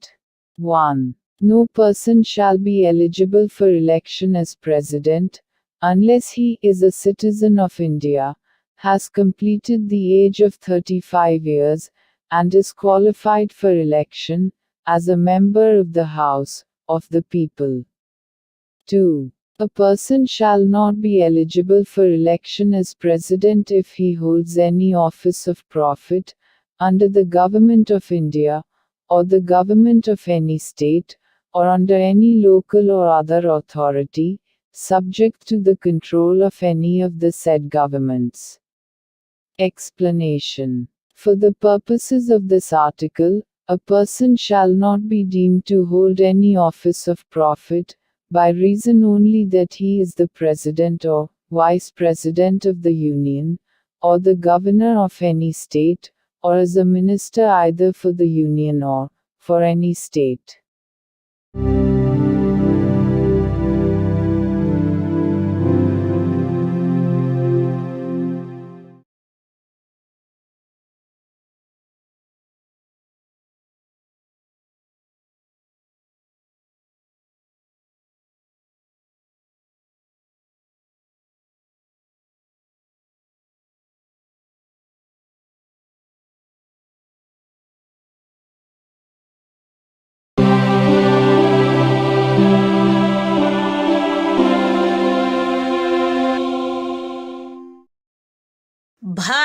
సంవిధానము భాగము 5 సంఘము అధ్యాయము 1 కార్యపాలక వర్గము రాష్ట్రపతి మరియు ఉపరాష్ట్రపతి.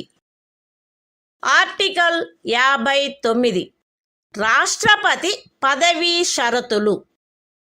రాష్ట్రపతి పార్లమెంటు యొక్క లేక ఏదేని రాజ్య శాసన మండలి యొక్క ఏ సదనములో గాని సభ్యుడుగా ఉండరాదు మరియు పార్లమెంటు యొక్క లేక ఏదేని రాజ్య శాసన మండలి యొక్క ఏ సదనములోని సభ్యుడైనను రాష్ట్రపతిగా ఎన్నుకొనబడినచో ఆయన రాష్ట్రపతి పదవిలో ప్రవేశించిన తేదీ నుండి ఆ సదనములోని తన స్థానమును ఖాళీ చేసినట్లు భావించవలెను.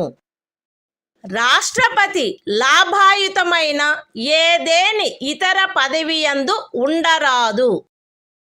రాష్ట్రపతి అద్దె చెల్లించకుండా తన అధికార నివాస గృహములను ఉపయోగించుకొనుటకు హక్కు కలిగియుండును మరియు పార్లమెంటు శాసనము ద్వారా నిర్ధారణ చేయు ఉపలబ్ధులకు, భత్యములకు మరియు విశేషాధికారములకు మరియు తద్విషయమున అట్లు నిబంధన చేయబడు వరకు 2వ అనుసూచిలో నిర్దిష్టపరచబడిన ఉపలబ్ధులకు, భత్యములకు మరియు విశేషాధికారములకు ఆయన హక్కు కలిగియుండును. రాష్ట్రపతి యొక్క ఉపలబ్ధులు మరియు భత్యములు ఆయన పదావధిలో తగ్గించబడరాదు. The Constitution of India, Part 5, The Union. Chapter 1. The Executive. The President and Vice President. Article 59. Conditions of President's Office. 1. The President shall not be a member of either House of Parliament, or of a House of the Legislature of any state. And, if a member of either House of Parliament or of a House of the Legislature of any state be elected President, he shall be deemed to have vacated his seat in that House, on the date on which he enters upon his office as President. 2. The President shall not hold any other office of profit. 3. The President shall be entitled without payment of rent to the use of his official residences, and shall be also entitled to such emoluments, allowances, and privileges as may be determined by Parliament by law. And, until provision in that behalf is so made, such emoluments, allowances and privileges, as are specified in the second schedule. 4. The emoluments and allowances of the President shall not be diminished during his term of office.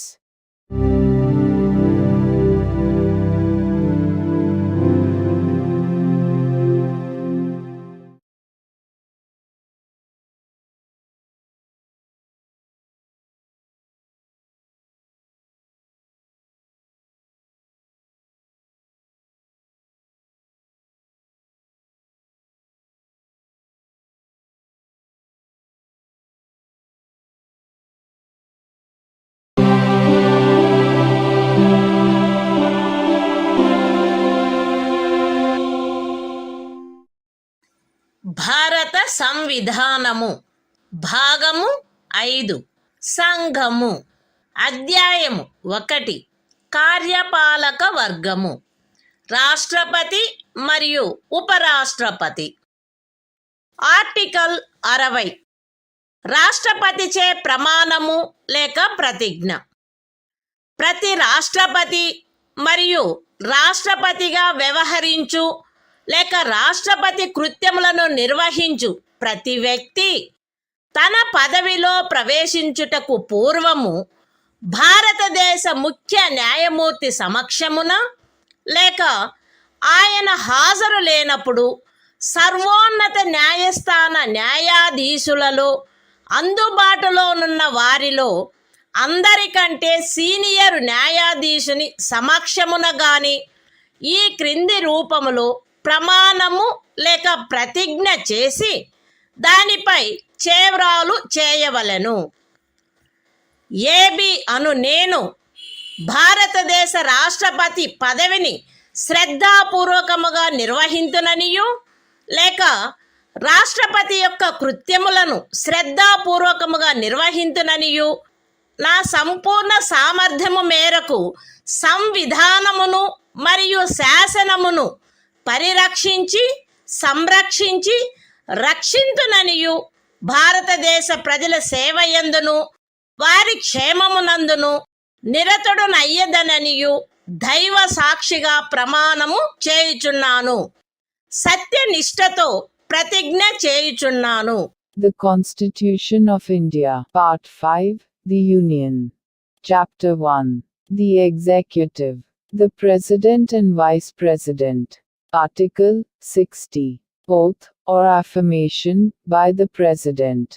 Every President, and every person acting as President, or discharging the functions of the President, shall, before entering upon his office, make and subscribe in the presence of the Chief Justice of India, or, in his absence, the senior most judge of the Supreme Court available, an oath or affirmation in the following form, that is to say, I, A.B., do swear in the name of God, that I will faithfully execute the office, solemnly affirm of President, or discharge the functions of the President of India, and will to the best of my ability, preserve, protect and defend the Constitution, and the law, and that I will devote myself, to the service and well-being of the people of India.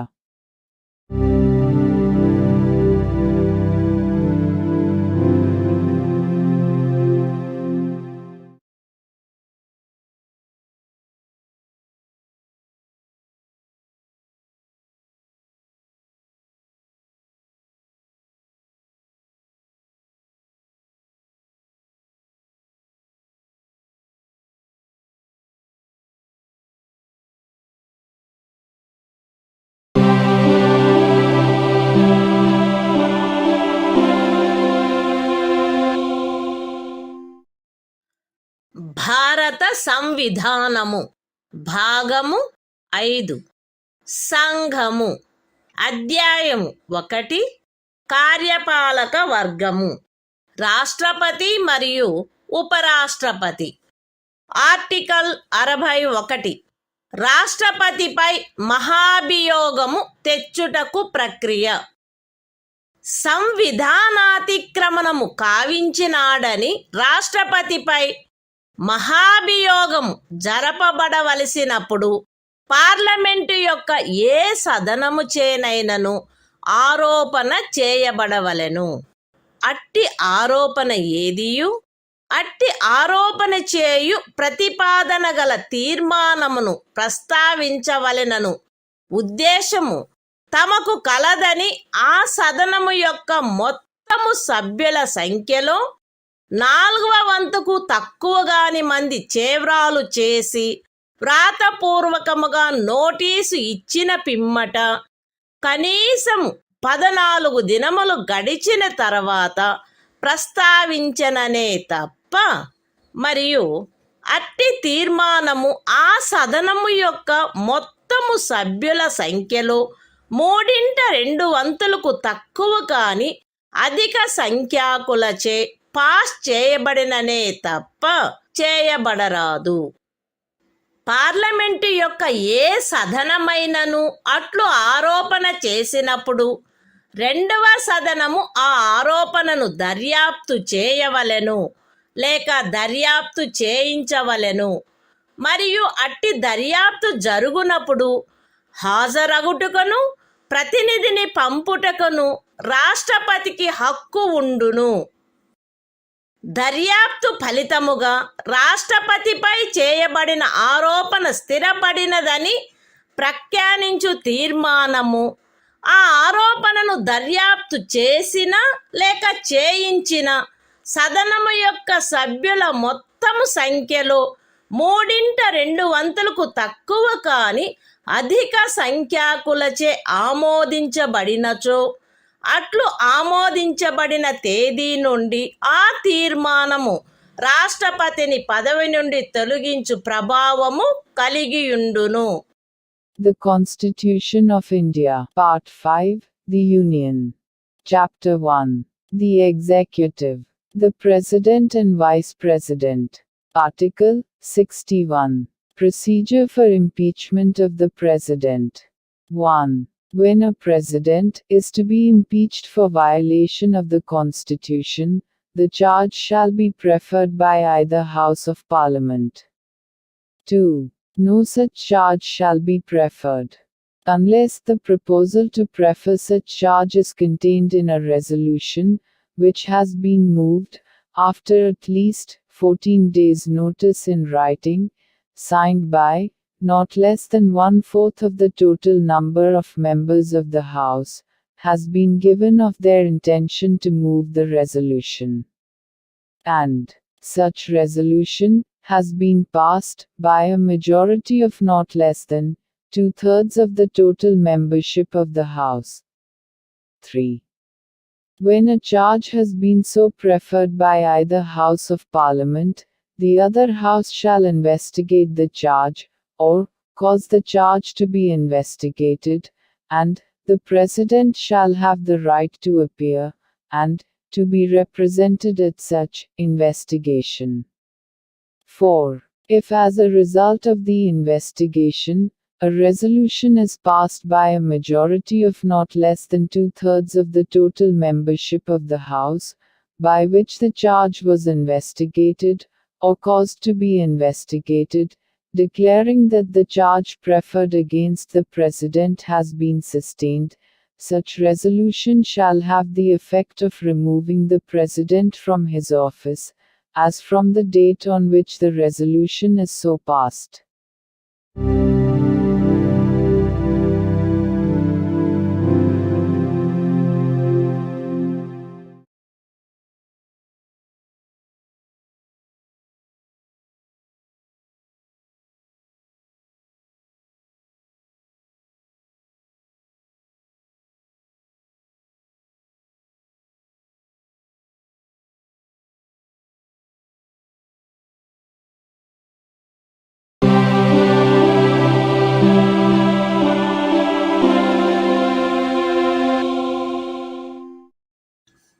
భారత సంవిధానము భాగము 5 సంఘము అధ్యాయము 1 కార్యపాలక వర్గము రాష్ట్రపతి మరియు ఉపరాష్ట్రపతి article 62 రాష్ట్రపతి పదవి ఖాళీ అయినప్పుడు దానిని పూరించుటకు ఎన్నిక జరపవలసిన కాలము మరియు ఆకస్మికముగా ఏర్పడిన ఖాళీని పూరించుటకు ఎన్నుకొనబడు వ్యక్తి యొక్క పదావధి.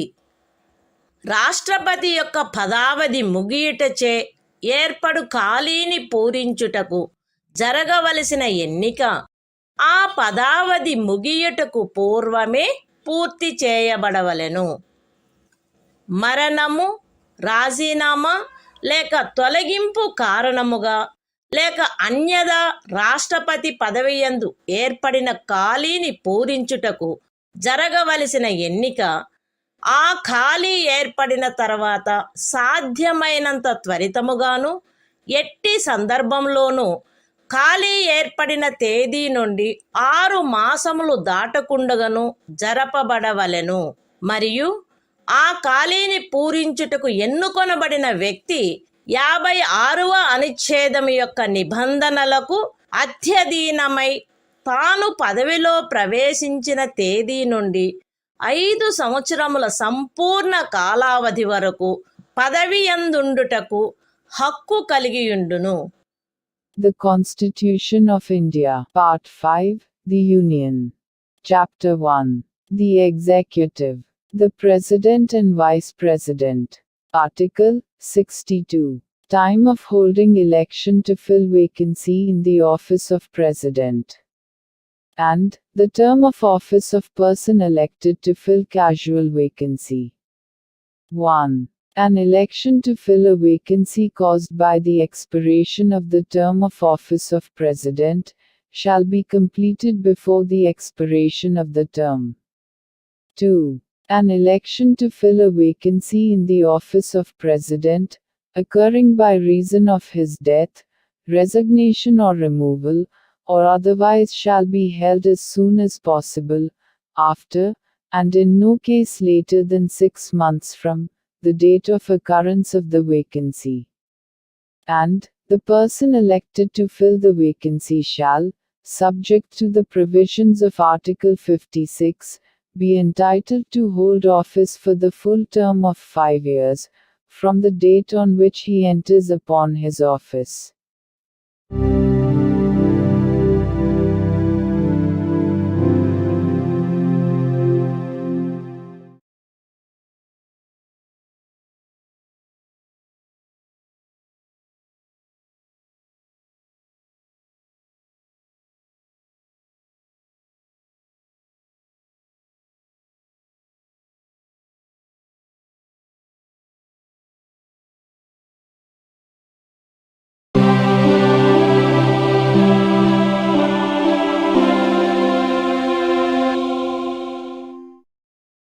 భారత సంవిధానము భాగము 5 సంఘము అధ్యాయము 1 కార్యపాలక వర్గము రాష్ట్రపతి మరియు ఉపరాష్ట్రపతి ఆర్టికల్ 63 భారత ఉపరాష్ట్రపతి భారతదేశమునకు ఒక ఉపరాష్ట్రపతి ఉండవలెను.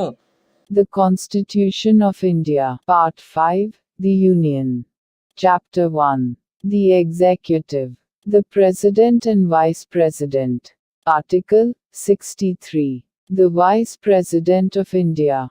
There shall be a Vice President of India.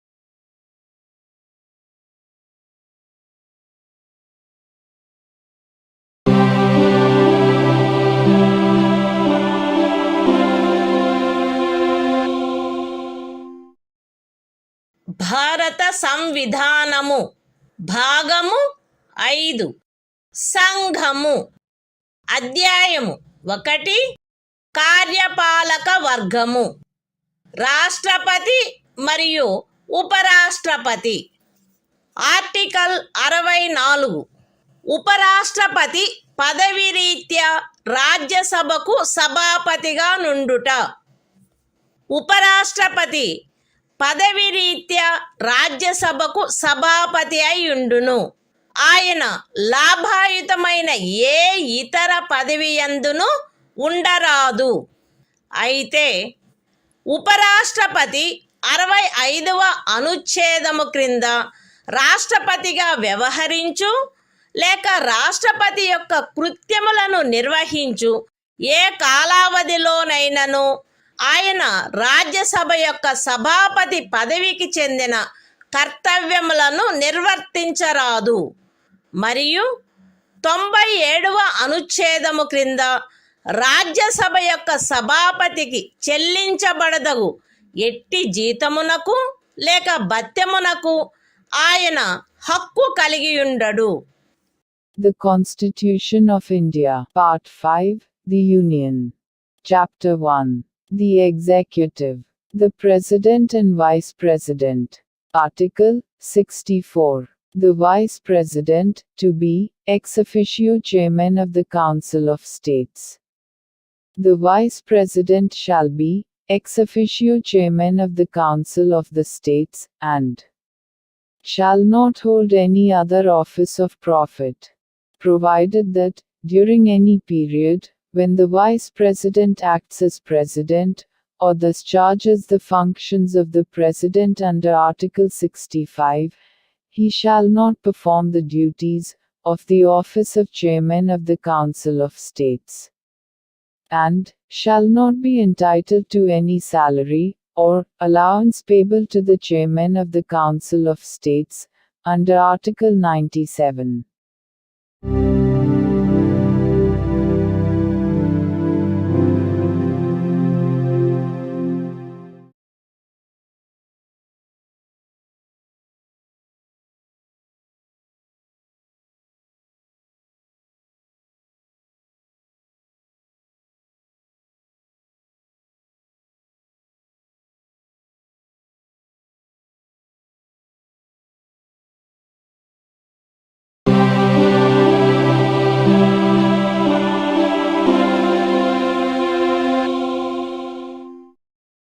భారత సంవిధానము భాగము 5 సంఘము అధ్యాయము 1 కార్యపాలక వర్గము రాష్ట్రపతి మరియు ఉపరాష్ట్రపతి ఆర్టికల్ 65 రాష్ట్రపతి పదవిలో ఆకస్మిక ఖాళీ ఏర్పడినప్పుడు రాష్ట్రపతి హాజరు లేనప్పుడును ఉపరాష్ట్రపతి రాష్ట్రపతిగా వ్యవహరించుట లేక ఆయన కృత్యములను నిర్వహించుట మరణము రాజీనామా లేక తొలగింపు కారణముగా లేక అన్యదా రాష్ట్రపతి పదవిలో ఖాళీ ఏర్పడినప్పుడు అట్టి ఖాళీని పూరించుటకు ఈ అధ్యాయము యొక్క నిబంధనలను అనుసరించి ఎన్నుకొనబడిన కొత్త రాష్ట్రపతి తన పదవిలో ప్రవేశించు తేదీ వరకు ఉపరాష్ట్రపతి రాష్ట్రపతిగా వ్యవహరించవలెను. రాష్ట్రపతి హాజరులో లేకుండుట, అస్వస్థత లేక మరేదేని కారణము వలన తన కృత్యములను నిర్వహించజాలని ఎడల ఆయన తన కర్తవ్యములను తిరిగి చేపట్టు తేదీ వరకు ఉపరాష్ట్రపతి రాష్ట్రపతి కృత్యములను నిర్వహించవలెను.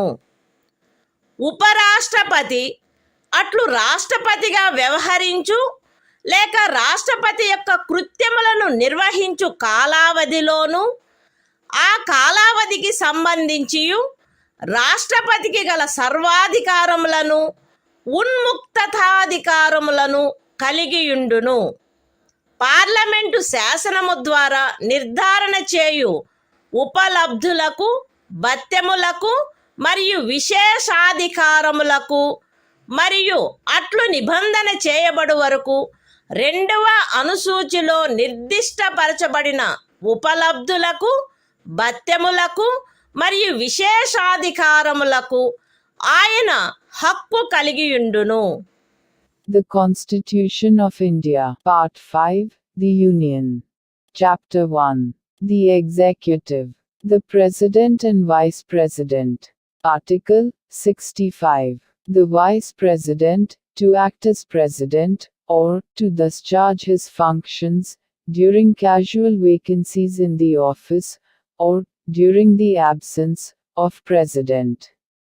1. In the event of the occurrence of any vacancy in the office of the President, by reason of his death, resignation, or removal, or otherwise, the Vice President shall act as President, until the date on which a new President, elected, in accordance with the provisions of this chapter, to fill such vacancy, enters upon his office.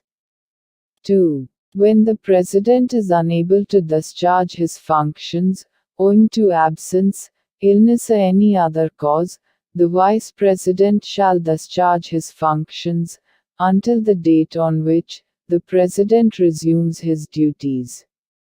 3. The Vice President shall, during, and in respect of, the period while he is so acting as, or discharging the functions of President, have all the powers and immunities of the President, and be entitled to such emoluments, allowances and privileges, as may be determined by Parliament, by law. And, until provision in that behalf is so made, such emoluments, allowances and privileges, as are specified in the second schedule.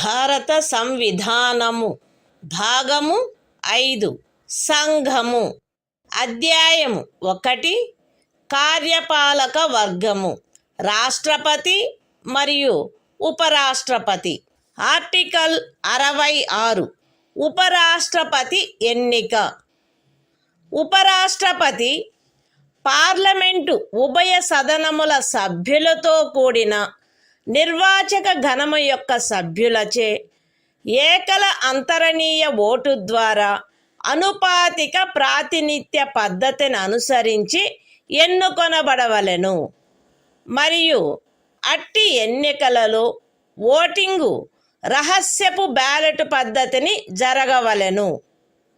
ఉపరాష్ట్రపతి parliament యొక్క లేక ఏదేని రాజ్య శాసన మండలి యొక్క ఏ సదనములో గాని సభ్యుడుగా ఉండరాదు మరియు పార్లమెంటు యొక్క లేక ఏదేని రాజ్య శాసన మండలి యొక్క ఏ సదనములోని సభ్యుడైనను ఉపరాష్ట్రపతిగా ఎన్నుకోబడినచో ఆయన ఉపరాష్ట్రపతి పదవిలో ప్రవేశించిన తేదీ నుండి ఆ సదనములోని తన స్థానమును ఖాళీ చేసినట్లు భావించబడవలెను.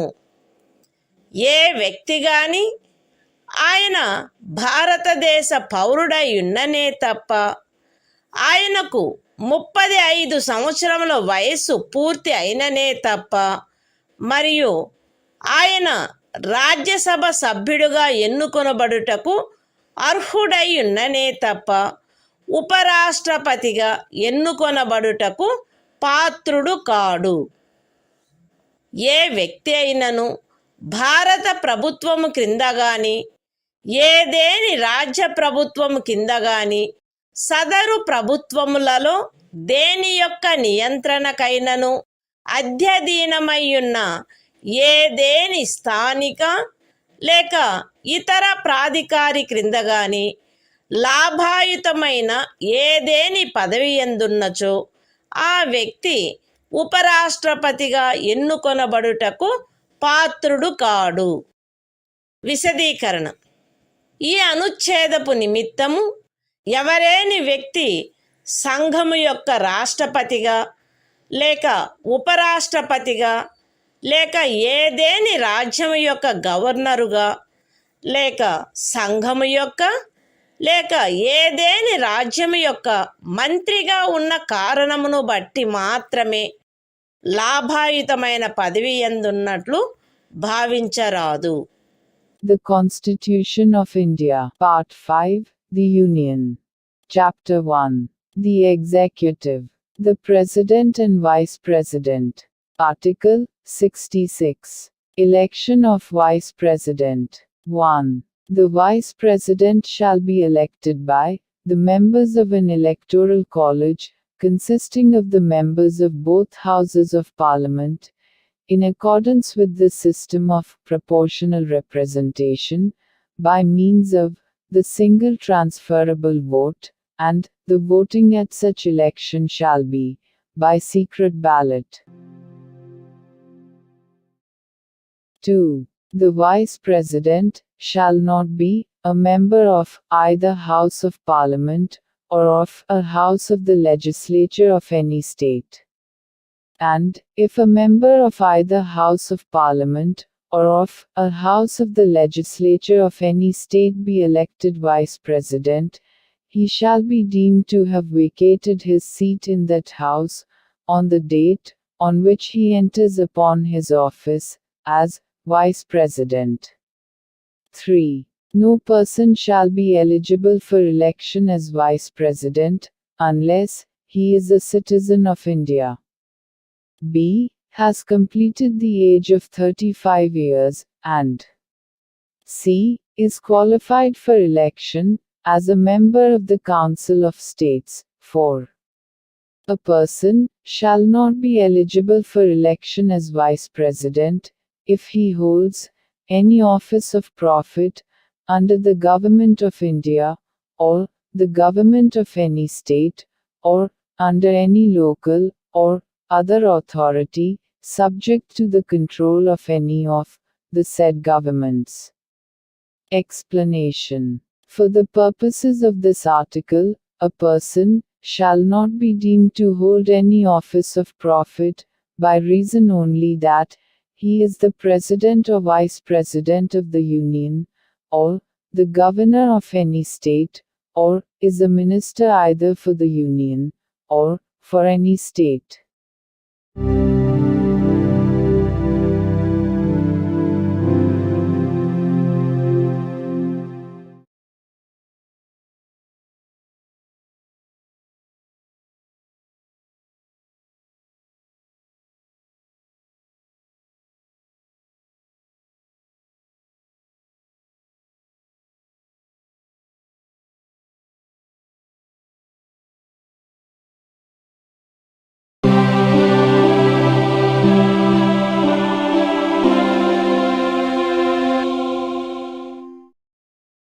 భారత సంవిధానము భాగము 5 సంఘము అధ్యాయము 1 కార్యపాలక వర్గము రాష్ట్రపతి మరియు ఉపరాష్ట్రపతి ఆర్టికల్ 67 ఉపరాష్ట్రపతి పదావధి ఉపరాష్ట్రపతి తన పదవిలో ప్రవేశించిన తేదీ నుండి 5 సంవత్సరముల కాలావధి వరకు పదవియందుండును. అయితే ఉపరాష్ట్రపతి తన చేవ్రాలుతో రాష్ట్రపతికి లేఖ వ్రాయుట ద్వారా తన పదవికి రాజీనామా ఇవ్వవచ్చును. ఉపరాష్ట్రపతి రాజ్యసభలో అప్పుడు సభ్యులుగానున్న వారందరిలో అధిక సంఖ్యాకులచే ఆమోదించబడి లోక్సభచే అంగీకరించబడిన తీర్మానము ద్వారా పదవి నుండి తొలగించబడవచ్చును. కానీ ఈ ఖండము నిమిత్తము తీర్మానమేదియు దానిని ప్రస్తావించవలెనను ఉద్దేశము కలదను నోటీసు ఇచ్చి కనీసము 14 దినములు గడిచిననే తప్ప ప్రస్తావించబడరాదు. ఉపరాష్ట్రపతి తన పదావధి ముగిసినప్పటికీ తన ఉత్తరాధికారి ఆ పదవిలో ప్రవేశించు వరకు పదవిలో కొనసాగవలెను. The Constitution of India, Part 5, The Union. Chapter 1. The Executive. The President and Vice President. Article 67. Term of office of Vice President. The Vice President shall hold office for a term of 5 years from the date on which he enters upon his office, provided that a. A Vice President may, by writing under his hand addressed to the President, resign his office. b. A Vice President may be removed from his office by a resolution of the Council of States, passed by a majority of all the then members of the Council and agreed to by the House of the People. But no resolution for the purpose of this clause shall be moved, unless at least 14 days' notice has been given of the intention to move the resolution. c. A Vice President shall, notwithstanding the expiration of his term, continue to hold office until his successor enters upon his office.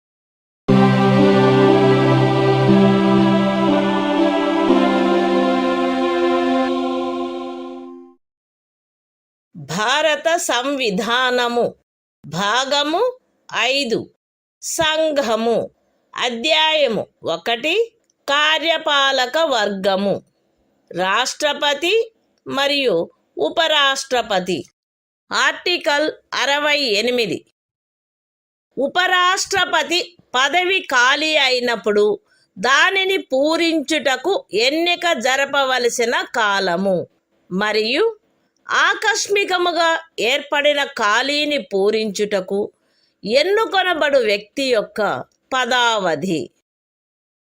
ఉపరాష్ట్రపతి యొక్క పదావధి ముగియుటచే ఏర్పడు ఖాళీని పూరించుటకు జరగవలసిన ఎన్నిక ఆ పదావధి ముగియుటకు పూర్వమే పూర్తి చేయబడవలెను.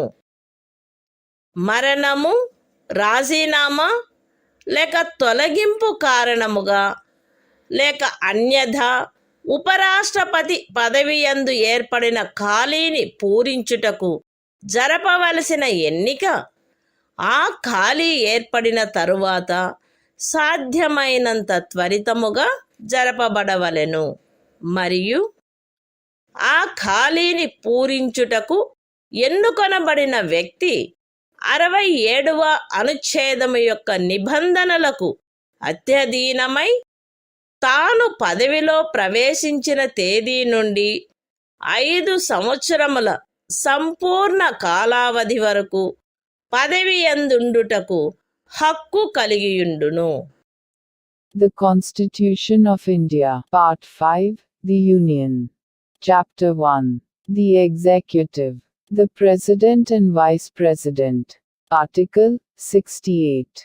Time of holding election to fill vacancy in the office of Vice President. And the term of office of person elected to fill casual vacancy. 1. An election to fill a vacancy caused by the expiration of the term of office of Vice President shall be completed before the expiration of the term.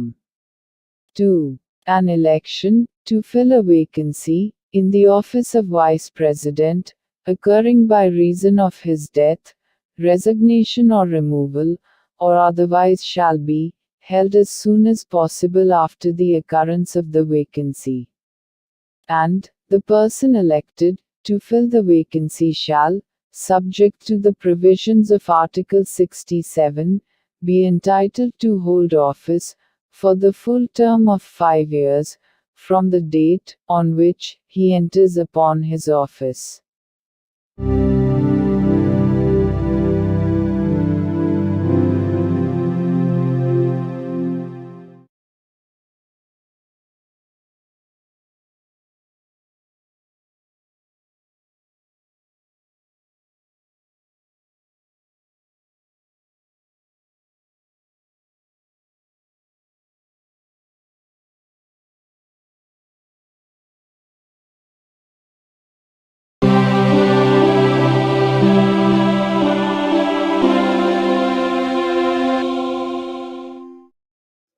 భారత సంవిధానము భాగము 5 సంఘము అధ్యాయము 1 కార్యపాలక వర్గము రాష్ట్రపతి మరియు ఉపరాష్ట్రపతి. Article 69 ఉపరాష్ట్రపతిచే ప్రమాణము లేక ప్రతిజ్ఞ. ప్రతి ఉపరాష్ట్రపతి తన పదవిలో ప్రవేశించుటకు పూర్వము రాష్ట్రపతి సమక్షమున గాని తద్విషయమున ఆయనచే నియమింపబడిన వ్యక్తి సమక్షమున గాని ఈ క్రింది ప్రరూపములో ప్రమాణము లేక ప్రతిజ్ఞ చేసి దానిపై చేవ్రాలు చేయవలెను. ఏబి అను నేను శాసనము ద్వారా స్థాపితమైన భారత సంవిధానము పట్ల యథార్థమైన శ్రద్ధానిష్టలను కలిగియుందుననియు మరియు నేను వహింపనున్న కర్తవ్యములను శ్రద్ధాపూర్వకముగా నిర్వహింతుననియు దైవ సాక్షిగా ప్రమాణం చేయుచున్నాను. సత్యనిష్టతో ప్రతిజ్ఞ చేయుచున్నాను. The Constitution of India, Part 5, The Union. Chapter 1. The Executive. The President and Vice President. Article 69. Oath or affirmation by the Vice President. Every Vice President shall, before entering upon his office, make and subscribe before the President, or some person appointed in that behalf, by him. An oath or affirmation, in the following form, that is to say, I, A.B., do swear in the name of God, that I will bear true faith and solemnly affirm allegiance to the Constitution of India, as by law established, and that I will faithfully discharge the duty upon which I am about to enter.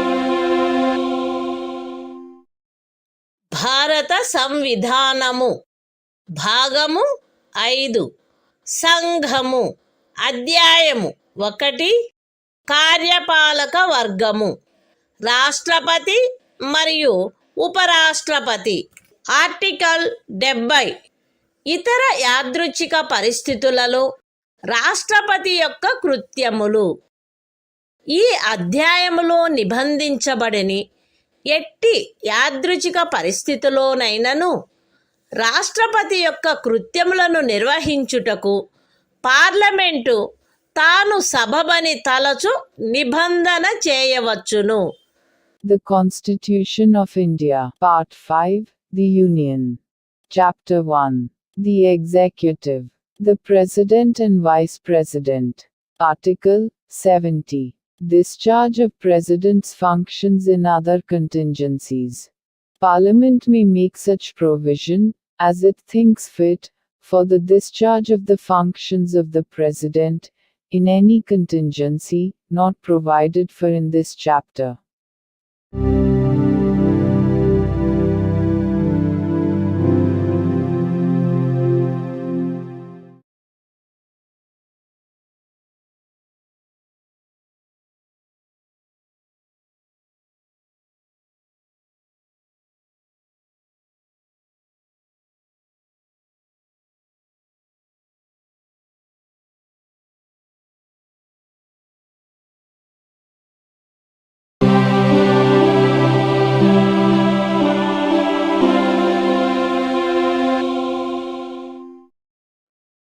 భారత సంవిధానము భాగము 5 సంఘము అధ్యాయము 1 కార్యపాలక వర్గము రాష్ట్రపతి మరియు ఉపరాష్ట్రపతి article 71 రాష్ట్రపతి లేక ఉపరాష్ట్రపతి యొక్క ఎన్నికకు చెందిన లేక సంబంధించిన విషయములు రాష్ట్రపతి లేక ఉపరాష్ట్రపతి యొక్క ఎన్నిక నుండి ఉత్పన్నమైన లేక ఎన్నికకు సంబంధించిన అన్ని సందేహములు మరియు వివాదములు సర్వోన్నత న్యాయస్థానముచే పరిశీలించబడి నిర్ణయించబడవలెను. అట్టి నిర్ణయము అంతిమమైనదై ఉండును. రాష్ట్రపతిగా లేక ఉపరాష్ట్రపతిగా ఒక వ్యక్తి యొక్క ఎన్నిక చెల్లదని సర్వోన్నత న్యాయస్థానము ప్రఖ్యానించినచో సర్వోన్నత న్యాయస్థానము ఆ నిర్ణయము చేసిన తేదీన గాని అంతకు పూర్వము గాని సందర్భానుసారముగా రాష్ట్రపతి పదవికి లేక ఉపరాష్ట్రపతి పదవికి చెందిన అధికారములను వినియోగించుటలోను కర్తవ్యములు నిర్వహించుటలోను ఆయనచే చేయబడిన కార్యములు ఆ ప్రఖ్యానము కారణముగా అమాన్యమునర్చబడరాదు. ఈ సంవిధానము యొక్క నిబంధనలకు అత్యధీనమై రాష్ట్రపతి లేక ఉపరాష్ట్రపతి యొక్క ఎన్నికకు చెందిన లేక సంబంధించిన విషయమును పార్లమెంటు శాసనము ద్వారా క్రమబద్ధము చేయవచ్చును. రాష్ట్రపతిగా లేక ఉపరాష్ట్రపతిగా ఒక వ్యక్తి యొక్క ఎన్నిక అతనిని ఎన్నుకొనడి నిర్వాచక గణము యొక్క సభ్యులలో ఏ కారణము వలనైనను ఏదేని ఖాళీ ఉన్నదను కారణమును బట్టి ప్రష్టవ్యము కారాదు. The Constitution of India, Part 5, The Union. Chapter 1. The Executive. The President and Vice President. Article 71. Matters relating to, or connected with, the election of a President or Vice President. 1. All doubts and disputes arising out of, or in connection with the election of a President, or Vice President shall be inquired into and decided by the Supreme Court, whose decision shall be final. 2. If the election of a person as President or Vice President is declared void by the Supreme Court, acts done by him in the exercise and performance of the powers and duties of the office of President or Vice President, as the case may be, on or before the date of the decision of the Supreme Court, shall not be invalidated by reason of that declaration. 3. Subject to the provisions of this Constitution, Parliament may by law regulate any matter relating to or connected with the election of a President or Vice President. 4. The election of a person as President or Vice President shall not be called in question on the ground of the existence of any vacancy, for whatever reason among the members of the Electoral College electing him.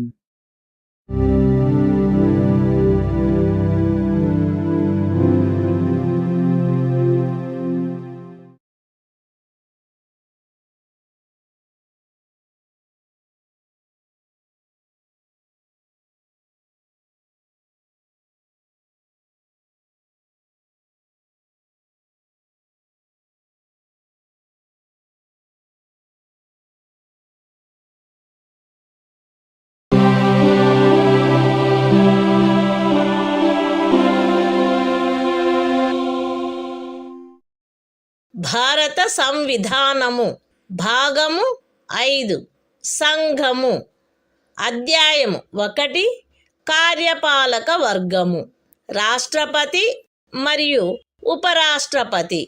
Article 72 కొన్ని సందర్భములలో క్షమాపణలు మొదలైన వాటిని మంజూరు చేయుటకు మరియు దండనోత్తర్వును suspend చేయుటకు, పరిహరించుటకు లేక లఘూకరించుటకు రాష్ట్రపతి యొక్క అధికారము. రాష్ట్రపతి ఈ క్రింది సందర్భములలో నేర నిర్ణీతుడైన వ్యక్తికి క్షమాపణలను, తాత్కాలిక నిలుపుదలను, వాయిదాలను లేక పరిహరణలను మంజూరు చేయుటకు, లేక ఆ వ్యక్తిపై విధించబడిన దండనోత్తర్వును సస్పెండ్ చేయుటకు, పరిహరించుటకు లేక లఘూకరించుటకు అధికారము కలిగియుండును. శిక్ష లేక దండనోత్తరువు సైనిక న్యాయస్థానముచే విధించబడిన అన్ని సందర్భములలో సంఘము యొక్క కార్యపాలనాధికారంలో చేరియున్న విషయమునకు సంబంధించిన ఏదేని శాసనమునకు విరుద్ధమగు అపరాధమునకై శిక్ష లేక దండనోత్తరు విధించబడిన అన్ని సందర్భములలో దండనోత్తరు మరణ దండనోత్తరు అయిన అన్ని సందర్భములలో ఏదేని సైనిక న్యాయస్థానముచే ఇవ్వబడిన దండనోత్తరువును సస్పెండ్ చేయుటకు, పరిహరించుటకు లేక లఘూకరించుటకు సంఘమునకు చెందిన సాయుధ బలముల యొక్క ఎవరేని అధికారికి శాసనము ద్వారా ప్రదత్తము చేయబడిన అధికారమునకు ఖండము 1 యొక్క ఉపఖండము ఏలో ఉన్నదేదియు భంగము కలిగించదు. మరణ దండనోత్తరువును సస్పెండ్ చేయుటకు, పరిహరించుటకు లేక లఘూకరించుటకు తత్సమయమున అమలులోనున్న ఏదేని శాసనము క్రింద ఒక రాజ్య గవర్నరుచే వినియోగించబడదగు అధికారమునకు ఖండము 1 యొక్క ఉపఖండము సిలో ఉన్నదేదియు భంగము కలిగించదు. The Constitution of India. Part 5. The Union. Chapter 1. The Executive. The President and Vice President. Article 72. Power of President to grant pardons, etc. and to suspend, remit, or commute sentences in certain cases. 1. The President shall have the power to grant pardons, reprieves, respites, or remissions of punishment, or to suspend, remit, or commute the sentence of any person convicted of any offense, in all cases where the punishment or sentence is by a court-martial. B. In all cases where the punishment or sentence is for an offense against any law relating to a matter to which the executive power of the Union extends. C. In all cases where the sentence is a sentence of death. 2. Nothing in sub-clause A of clause 1 shall affect the power conferred by law on any officer of the armed forces of the Union to suspend, remit, or commute a sentence passed by a court-martial. 3. Nothing in sub-clause C of clause 1 shall affect the power to suspend, remit, or commute a sentence of death exercisable by the governor of a state under any law for the time being in force.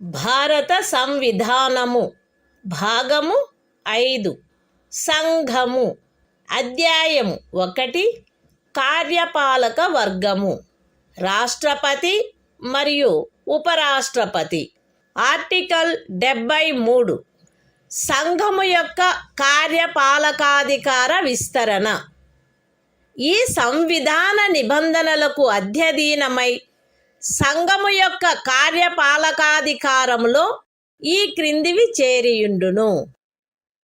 ఏ విషయములను గురించి శాసనములను చేయుటకు parliament అధికారము గలదో ఆ విషయములు మరియు ఏదేని సంధి లేక ఖరారును బట్టి భారత ప్రభుత్వముచే వినియోగించబడదగు హక్కుల యొక్క ప్రాధికారము యొక్క మరియు అధికారిత యొక్క వినియోగము.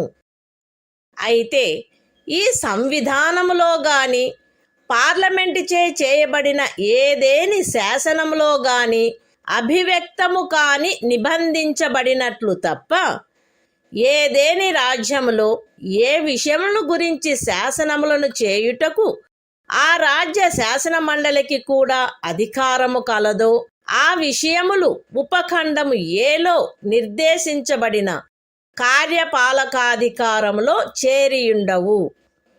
ఏ విషయముల గురించి ఒక రాజ్యము కొరకు శాసనములు చేయుటకు పార్లమెంటుకు అధికారము కలదో ఆ విషయములలో ఆ రాజ్యము మరియు ఆ రాజ్యపు ఎవరేని అధికారి లేక ప్రాధికారి ఈ సంవిధానము యొక్క ప్రారంభమునకు అవ్యవహిత పూర్వము చలాయించగలిగి ఉండినట్టి కార్యపాలకాధికారమును లేక కృత్యములను ఈ అనుచ్ఛేదములో ఏమి ఉన్నప్పటికీ పార్లమెంటుచే అన్యథా నిబంధించబడినంత వరకు ఆ రాజ్యము మరియు ఆ రాజ్యపు ఎవరేని అధికారి లేక ప్రాధికారి చలాయించుచుండుట కొనసాగించవచ్చును.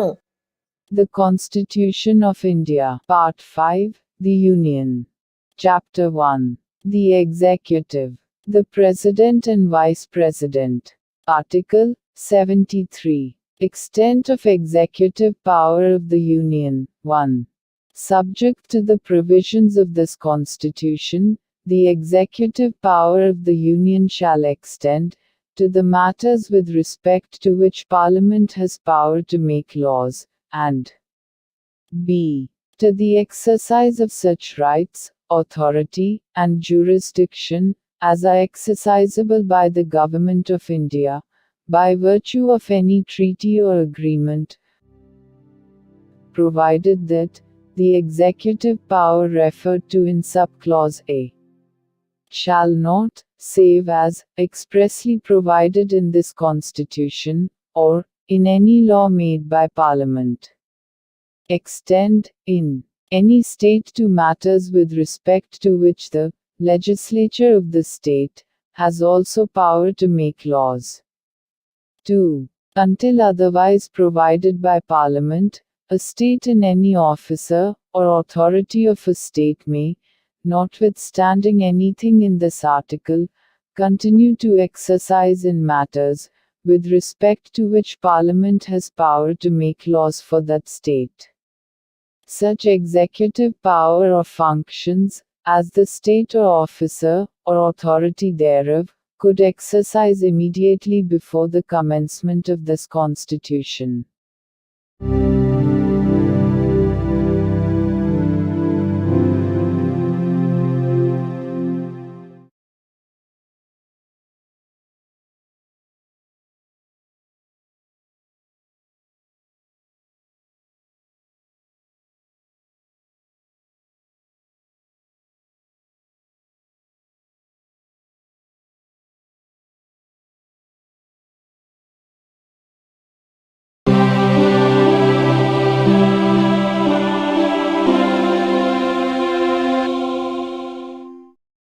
భారత సంవిధానము భాగము 5 సంఘము అధ్యాయము 1 కార్యపాలక వర్గము మంత్రి పరిషత్తు ఆర్టికల్ 74 రాష్ట్రపతికి సహాయపడుటకును సలహానిచ్చుటకును మంత్రి పరిషత్తు రాష్ట్రపతికి సహాయపడుటకును సలహానిచ్చుటకును ప్రధానమంత్రి ఆధిపత్యమున ఒక మంత్రి పరిషత్తు ఉండవలెను.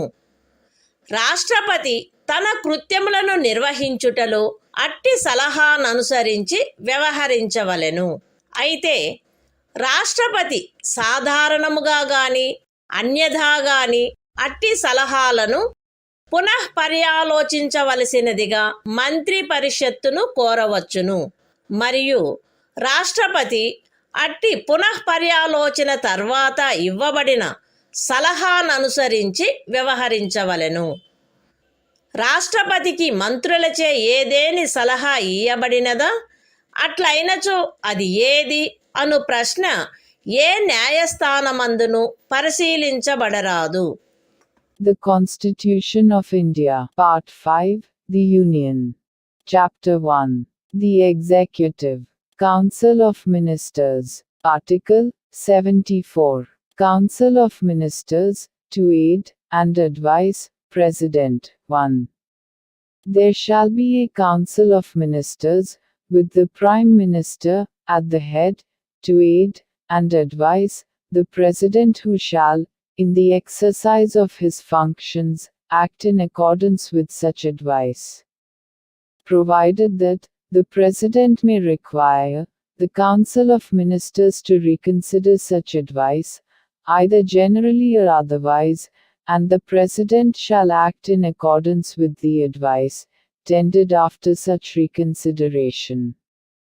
2. The question whether any, and if so what, advice was tendered by ministers to the President shall not be inquired into in any court.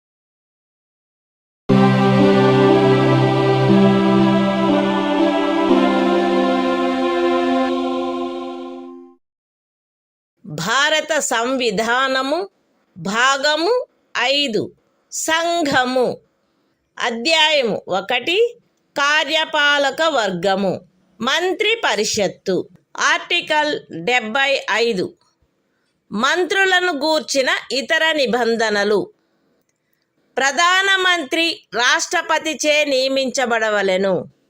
ఇతర మంత్రులు ప్రధానమంత్రి సలహాపై రాష్ట్రపతిచే నియమించబడవలెను.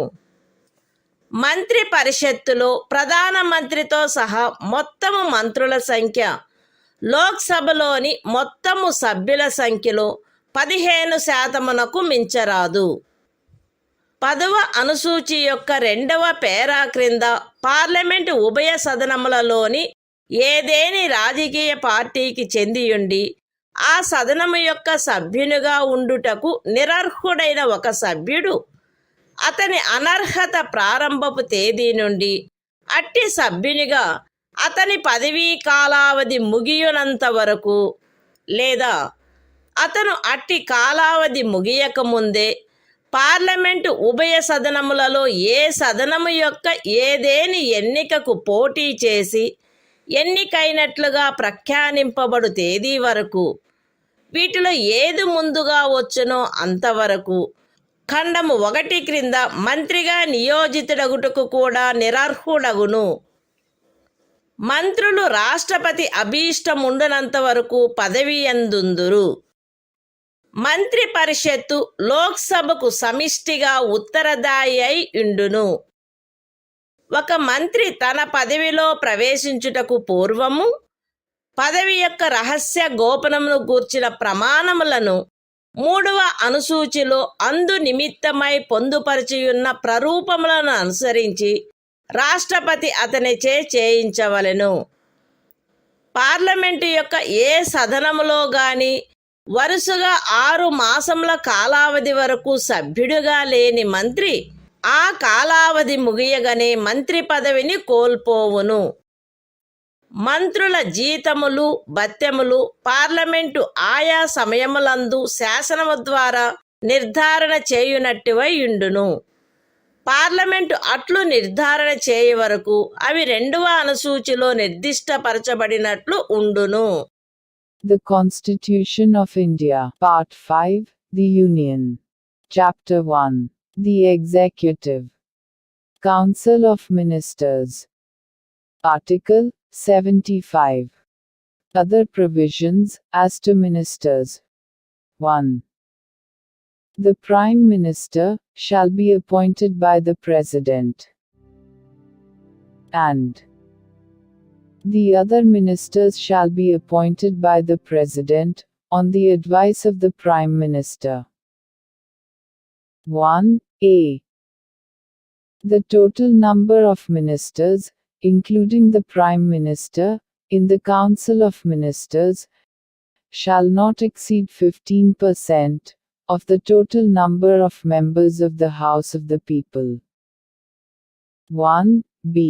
A member of either House of Parliament, belonging to any political party, who is disqualified for being a member of that House, under paragraph 2 of the 10th schedule, shall also be disqualified to be appointed as a minister under clause 1. For duration of the period commencing from the date of his disqualification, till the date on which the term of his office as such member would expire, or where he contests any election to either House of Parliament before the expiry of such period, till the date on which he is declared elected, whichever is earlier. 2. The ministers shall hold office during the pleasure of the President. 3. The Council of Ministers shall be collectively responsible to the House of the People. 4. Before a minister enters upon his office, the President shall administer to him the oaths of office and of secrecy according to the forms set out for the purpose in the 3rd schedule. 5.